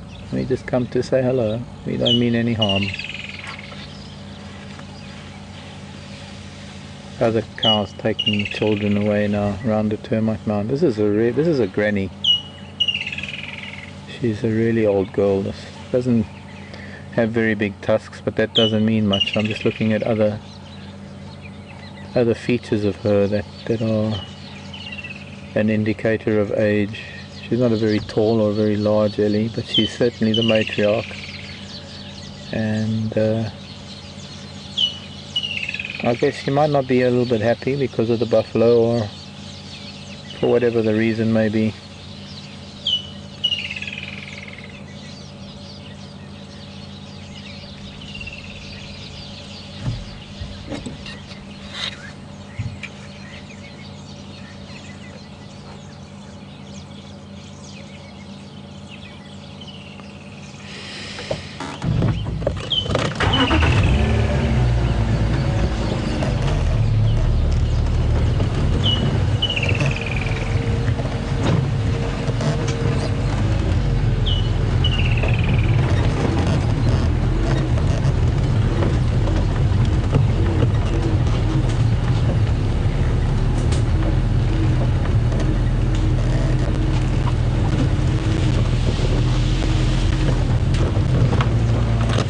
She's still not happy with it. Okay, hey!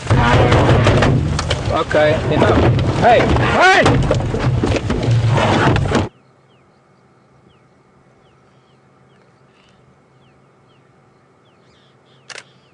have come at a beautiful time. We were just about to ask Alex for a cut back to us, and for some reason Mark had some signal issues, so here we are watching this beautiful, beautiful sunset. The sun is literally just tucked behind that cloud, and before that it was very bright.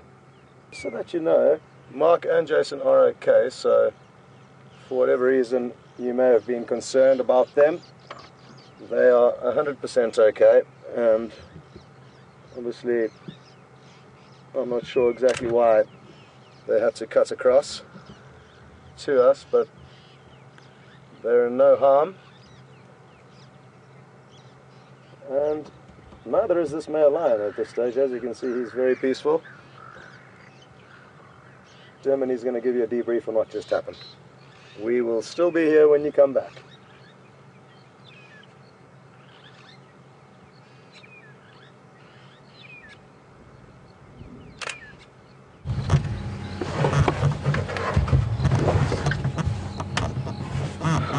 Well, we're both shaking.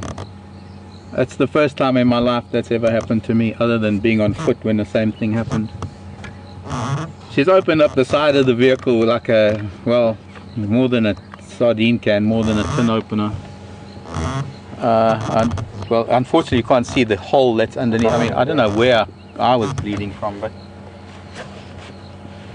tusk came in here just behind my seat, and another tusk. I'll photograph it later. You can't see it, it's under the seat here, unless you can take the camera off and bring it around. I can't do that because of all this. All the wiring. Yeah, but I wish I could.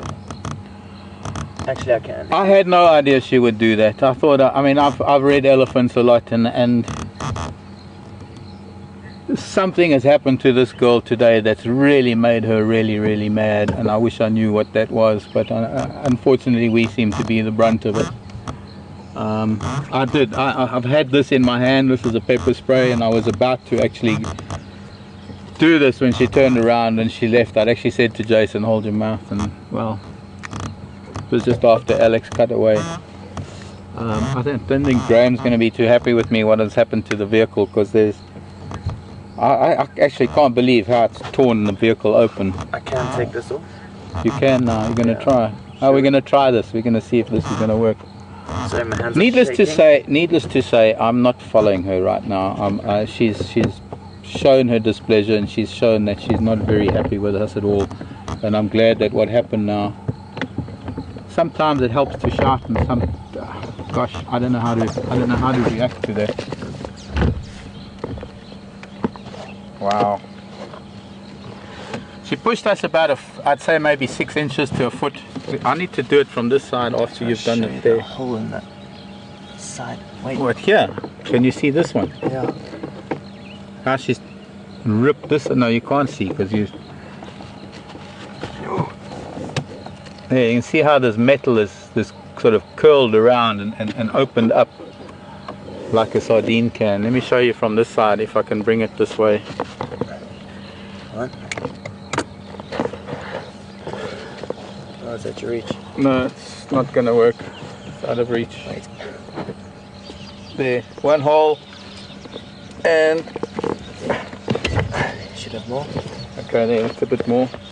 There's one hole, and there's the other hole, and here's my door.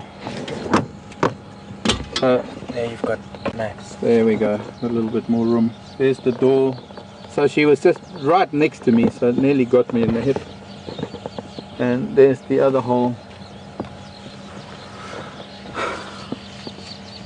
The ground, you can see how she lifted the vehicle up and actually pushed it sideways. But And I'm shaking. It's shaking like a leaf. I'm also shaking. I'm an adrenaline rush of note. I can't blame her. I can't do anything about that. Unfortunately, it's an Ellie who had a grudge. She's clearly been aggressed, or she's clearly upset with vehicles at the moment for whatever. There was a moment when I thought she would stop, and then at the moment that I knew that she wasn't going to stop and that she was going to do something, there was absolutely nothing I could do. I try to shout her down, and I try to reach for my pepper spray, and I think in future I'll have it a little bit closer. But I'm actually glad that I didn't have to use it, because I can't imagine what she would be feeling right now. I think she's managed to get a little bit of her anger out, but I think if I'd had to use my pepper spray and she had to go back to her family, I think I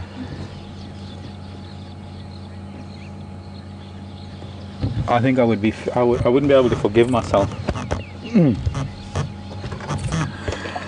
So that's about the amount of adrenaline we need for the next month and 6.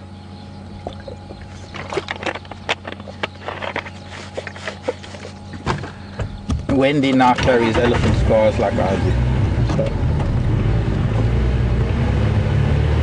fortunately she didn't rupture anything. She did.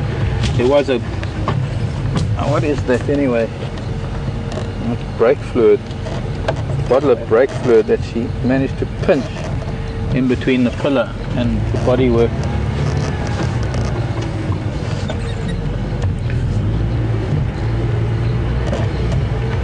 I guess I read her a little bit wrong when she first charged us, and I tried to calm her down, and she stopped, thinking that maybe she accepted our presence, but she didn't.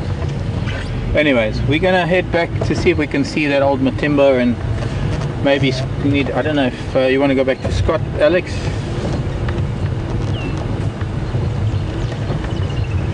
Sorry Jason if I put you through that, and it's going to traumatize.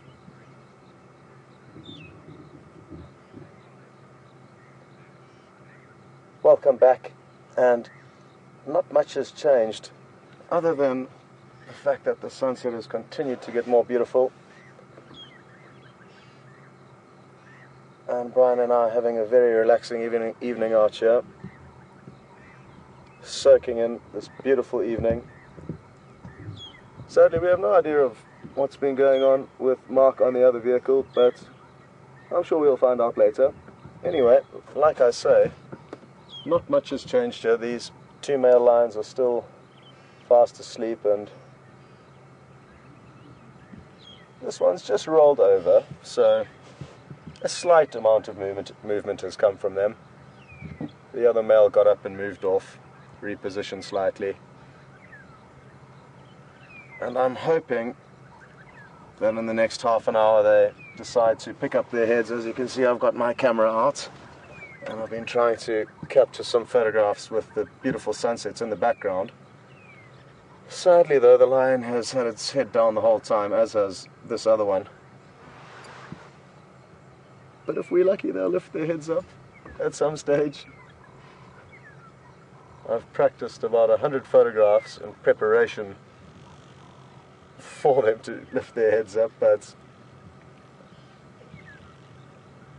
they've yet to do that, and that's what makes wildlife photography so exciting, and also why it makes it so difficult, because so many factors all need to align to get the perfect shot,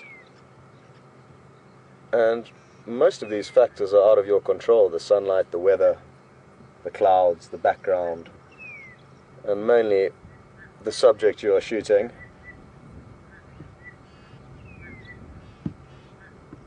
I've never photographed humans professionally, I guess, but it would be quite interesting to be able to communicate with your subject from time to time.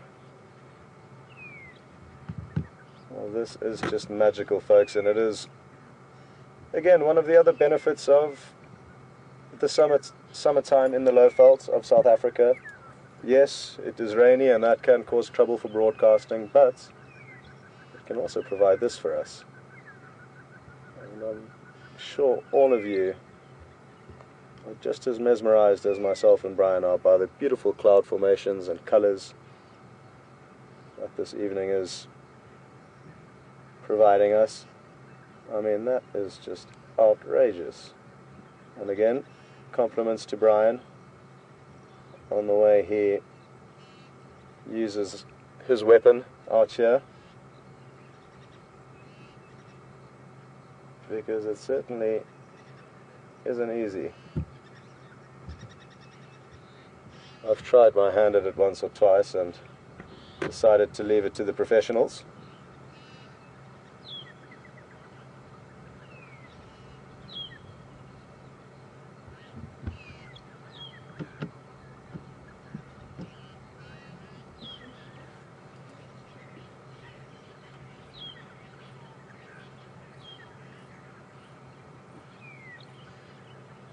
I've been sent another message from Alex in Final Control to let you know that Mark and Jason are fine.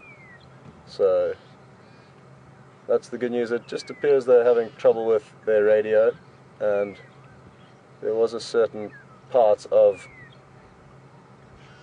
one radio that we feel was potentially not working too well and maybe had a loose connection, and this is obviously what's causing the trouble there for them. Now, if any of you have got a direct link with the lion gods, please could you send them a message and ask them to lift these, for these to lift their heads up for us, just for a few moments, and then they can go back to sleep. Whew, that is beautiful. Spectacular.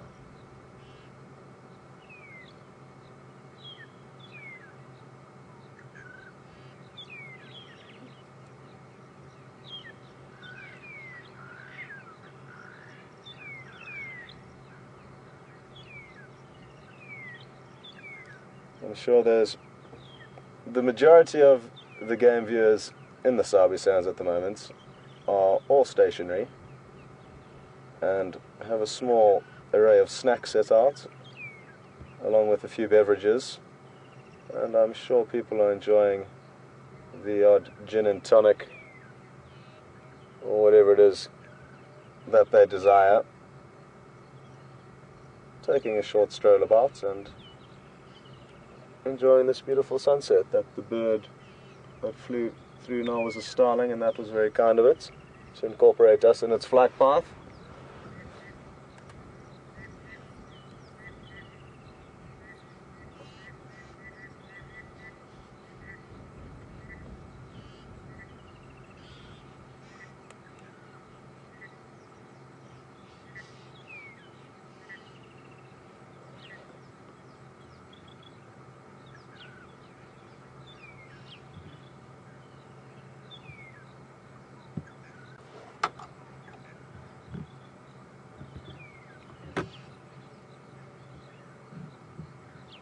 Brian's just tweaking some of the settings here to enhance and also just mix up the different shots that he can show you. And I'm really enjoying this one because you can notice that the cloud, the lowest, darkest cloud, is slowly moving through the shot.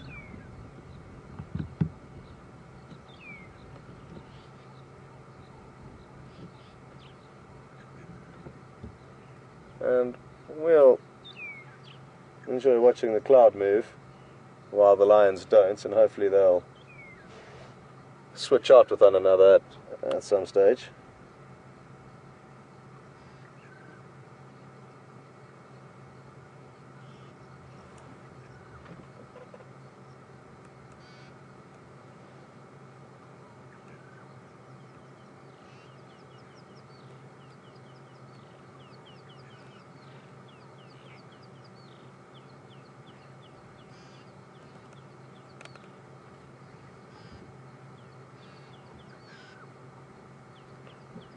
Well, what's going to be interesting is when these lions do decide to get up, and who knows when that will be. Hopefully it is while we are still broadcasting. If not, though, simply for tomorrow morning's drive, on which both myself and Mark will be out, which is great. On Fridays, Saturdays and Sundays we both out in the morning and the afternoon. So for tomorrow morning's game drive, it'll be very interesting to know where these guys head, because hopefully they head deeper into our property. We are on one of our northern borders, our kind of northwestern border here. So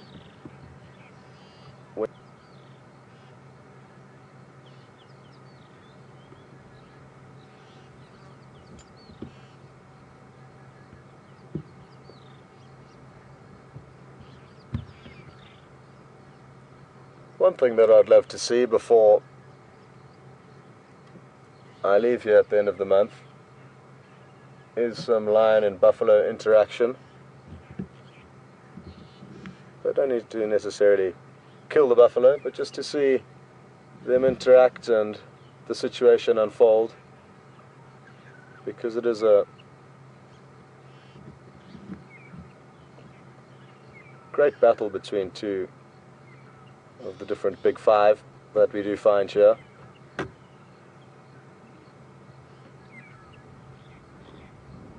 Left of this, it's gone so quickly, and certainly trying to make the most of the last few weeks. Myself and Brian were just discussing before we came out this afternoon how lucky we are to be here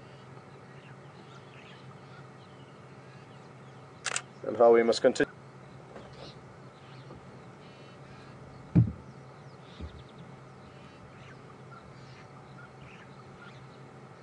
Okay, well, just under 20 minutes left. I'm not sure what your thoughts are. I'm not feeling too positive that they're going to put their heads up, but I hope they prove me wrong. It'll be interesting to hear any thoughts or guesses as to what time they may put their heads up.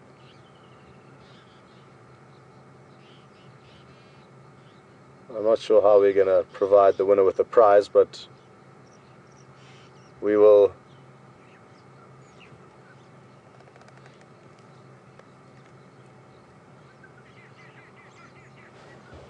and if they potentially vocalize, which two lion, I think it was one possibly Matimba male did call yesterday evening when we were with the Kuhuma Pride and another Matimba male, and people did go and look for those or follow up on that audio, and they did find one Matimba male who vocalized at around this time in the evening, and that would certainly stir them up.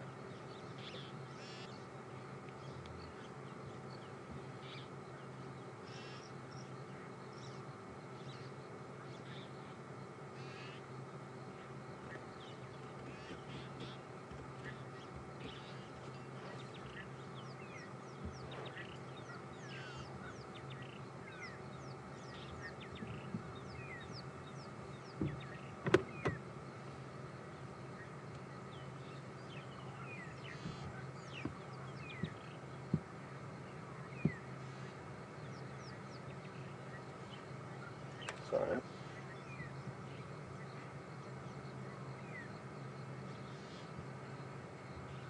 Well, this individual that we're looking at for some reason is slightly more nervous of the vehicle. The profile of this vehicle is considerably different to the regular game viewers that they are used to, so it could simply be that. The long antenna sticking out the back of the vehicle may be something that unnerves it, but it is a little bit skittish, whereas the individual that is closer to us is completely unperturbed by us. So just interesting again how animals that in all likelihood have had the exact same exposure to humans and vehicles can have different personalities or different views towards us. And again, that just helps emphasize the fact that just like humans, animals are all different, and you cannot expect the same behavior from one lion to another.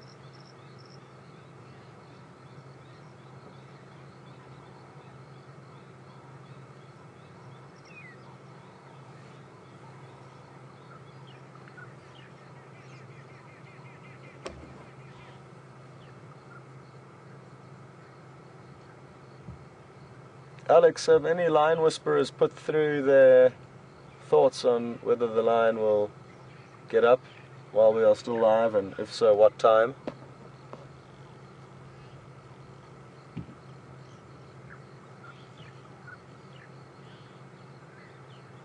Okay.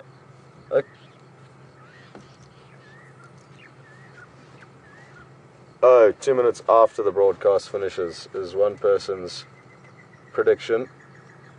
I hope you're wrong, and I hope it's 2 minutes before.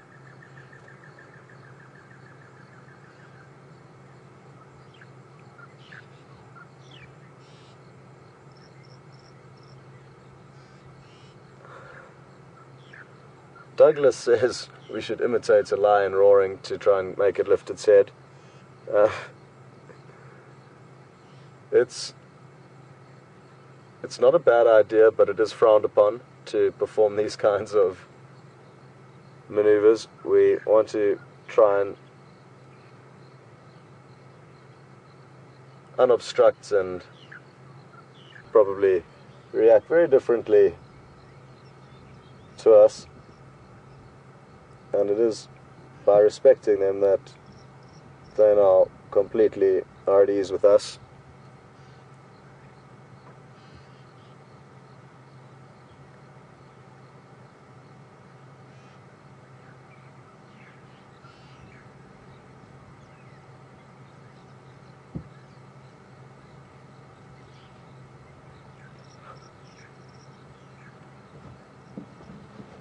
Sorry, Alex, if you could go again with that message.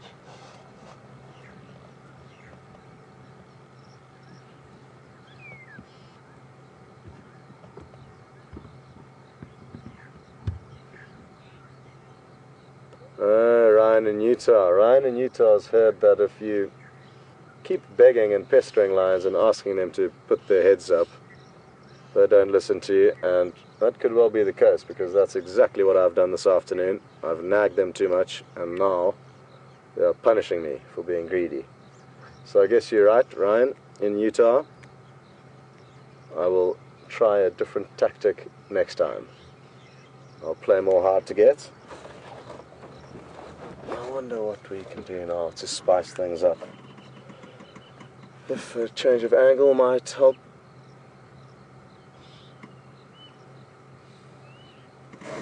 What do you think about just poking forward and then we've got that cloud? Okay.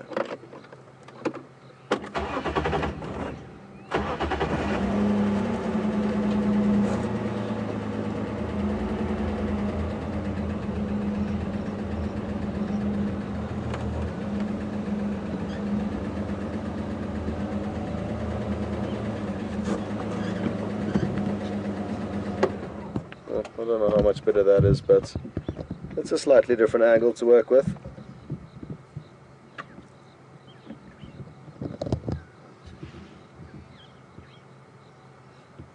What it has changed for us here on the vehicle is we drove over some beautifully scented wild aniseed that smells like licorice, or sambuca, I guess. And it's a beautifully pungent little aniseed. And there's different flavour ones. There's a basil scented one and also the sambuca flavour.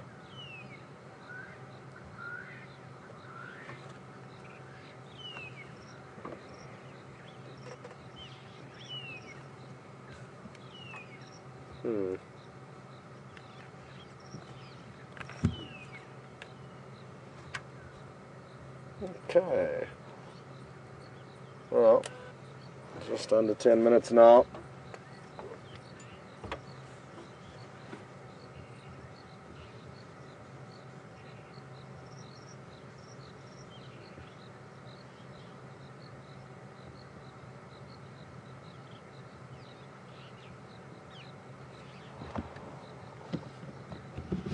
Copy that, sir.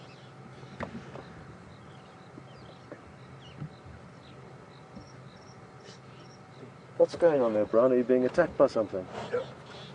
Oh. Sorry, Brian just got attacked by a piece of cable with some prickly little pieces of metal on it.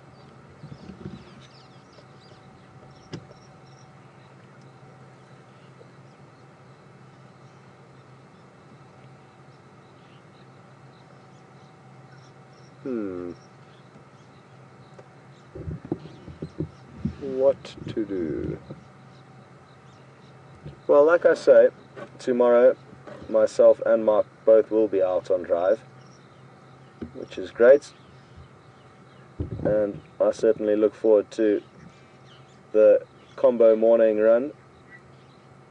And as I mentioned earlier, just to recap, on Friday, Saturday and Sunday it'll be both myself and Mark out simultaneously, both morning and afternoon. That way being able to bring you as much content as possible, bouncing between the two vehicles.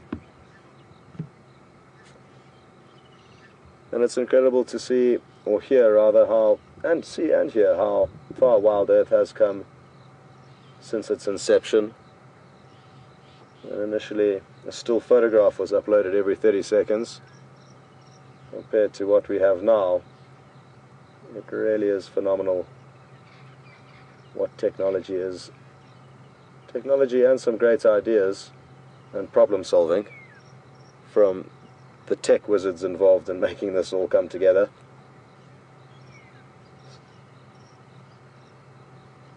But it's certainly special to be a part of this experience. Something I certainly had no idea I would ever be involved in, and actually knew very little about it, sadly, before I came out here or heard about the job.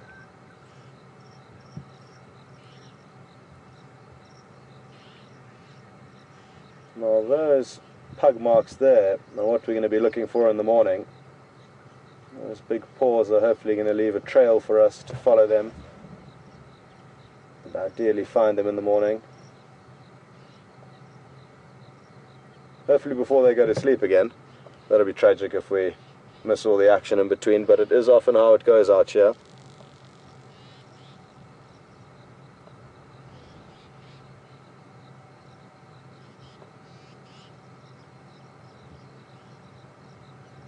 Okay, I think it might be worth repositioning to the other one. It's just rolled onto its back and may continue to move around a little bit, so I think we'll mix it up.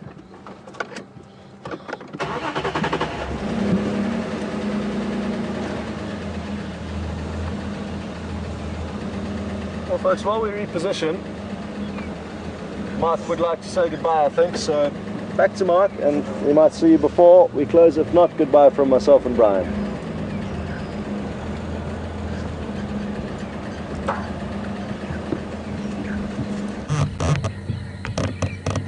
Well, he got up and he was about to move. He was about to head off. At least he's come out of the grasses and now he's lying on the road, but I think he's about to roar. He was sort of making noises. He came onto the road and started marking his territory, brushed up against the guarri bush, and then proceeded to spray and scratch his legs and show all the actions of a cat ready to leave his scent behind. He started doing the low. It might have just been communication calls, might have just been contact calling to maybe one of his brothers. A magnificent lion. It's probably one of the most magnificent lions we'll see here. Here we go, listen to this. Listen.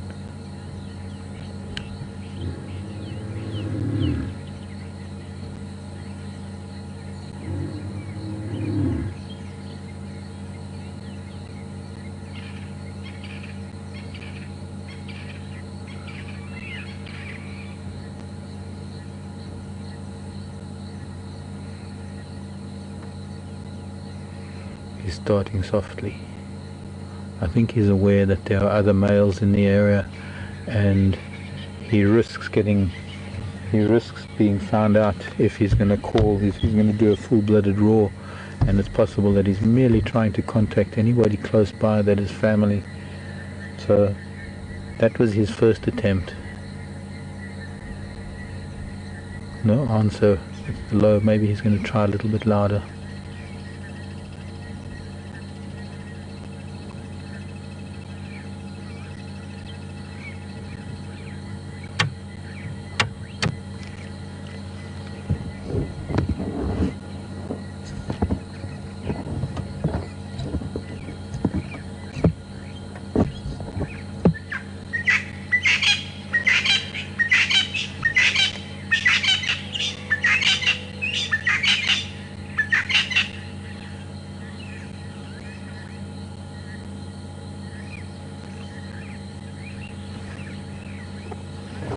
We'll have to extend at least a little bit.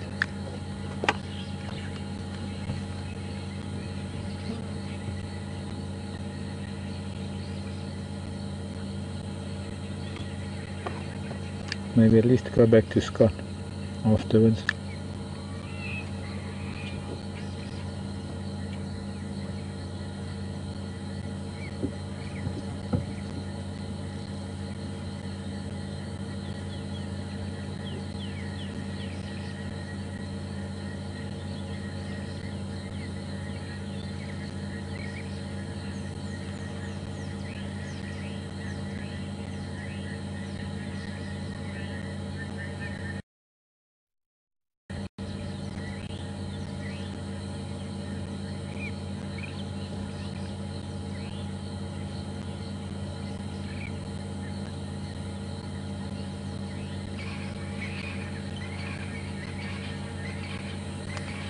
Time of day when the day is going to bed and the night is waking up. The majority of the noise is francolins going to bed.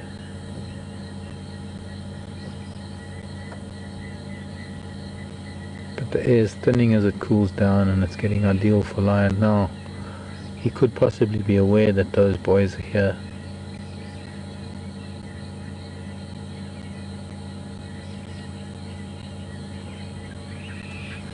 Oh, didn't even see that eagle just fall bird's nest. Or was it an owl? Gonna have to look at that next time we come by. Here we go. No.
There we go. Now,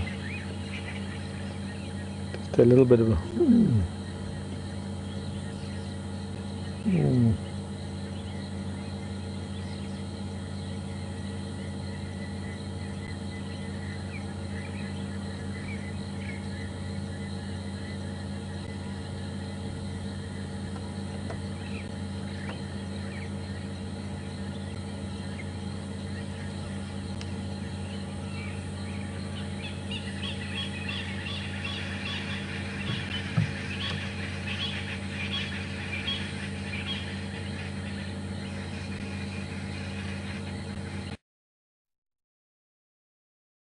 Another.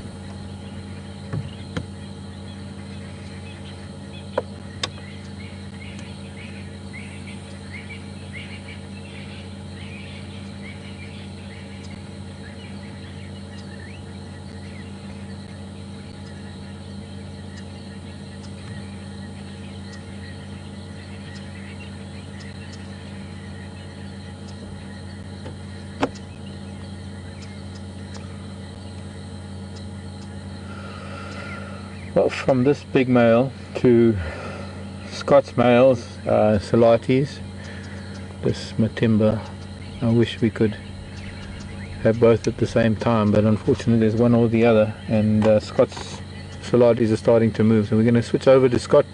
I'll see you all tomorrow morning, everybody. Thank you for joining me this afternoon. Thanks, Jason. And, well, sorry about the trauma, but we're all fixed. We're all fine. Bye, everybody. Love you lots.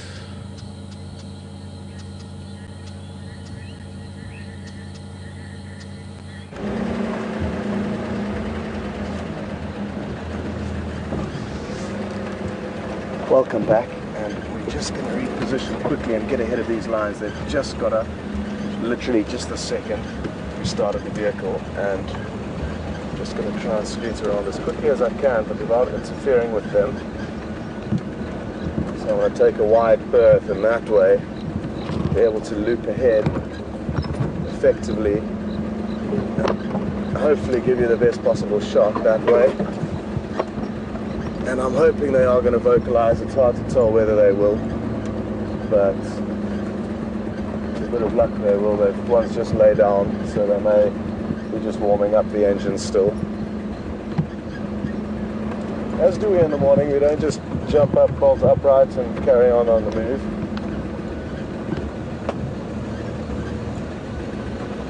Sure, we'll get a good view, potentially. Going to the toilet. Well, that's how it goes sometimes. And that is nature.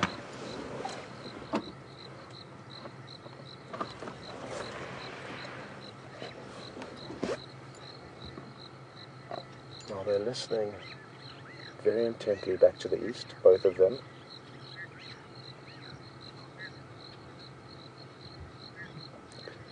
Alex can hear the vocalization of the lines that they're listening to from final control. We cannot hear from where we are, but isn't this wonderful?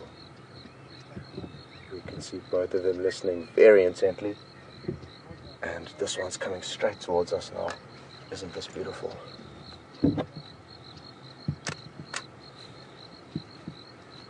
Absolutely beautiful.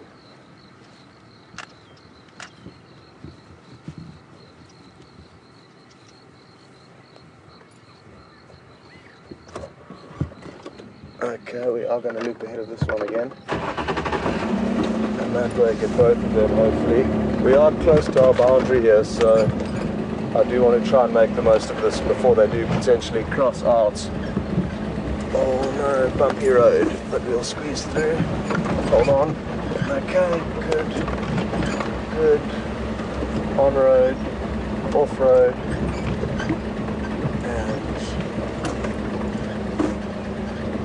Work out better for us. Ah, this is beautiful.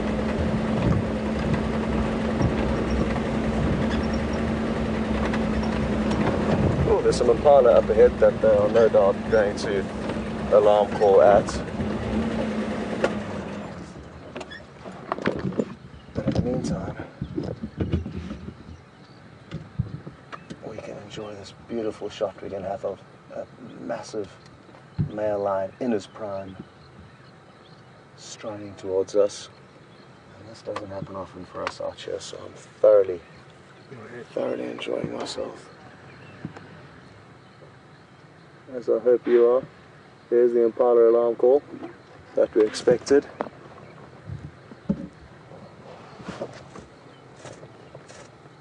But this lion's not going to pay any attention to the impala. They're too nimble for a big male to catch, unless the impala stumble across the men, which could happen.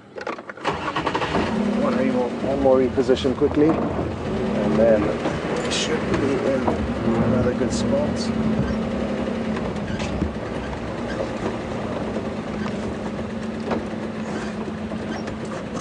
Hold on.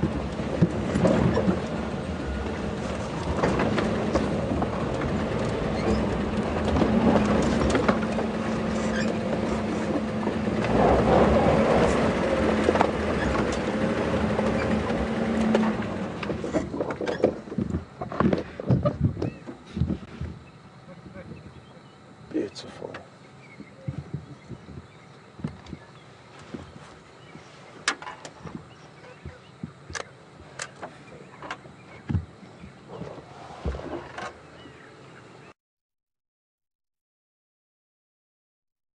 Very close to us. And then go off the impala running off in the background. Just got a shot.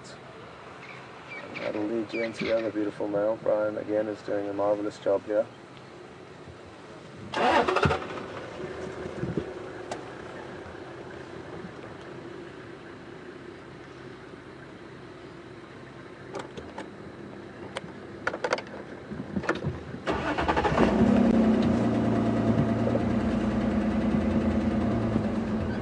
we will be able to manage one more loop ahead of them before we will need to sadly leave them, as they will be crossing out of our property shortly. But we can enjoy one more beautiful view of them passing by us, which I can't wait for. It really is exhilarating having them walking straight towards us. It's such a magnificent view to have of them.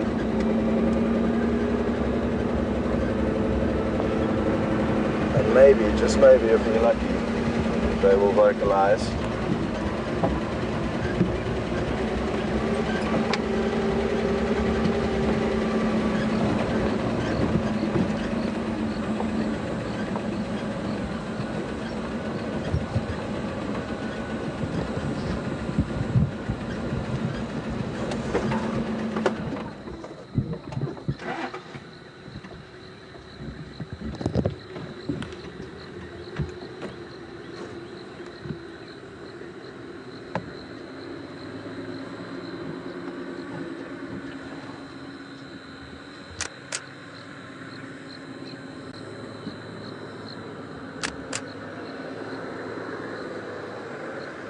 Absolutely beautiful.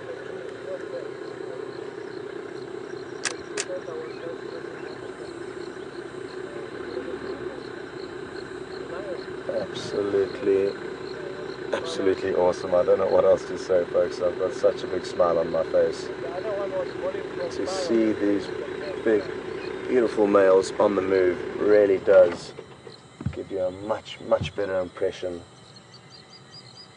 of how powerful they are and how much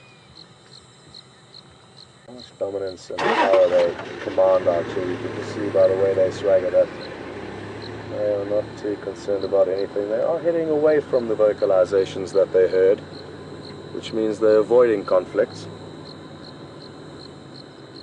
Again, just interesting to note that that is what they are up to. They could well have headed towards that vocalization, planning on confronting those males, but not tonight.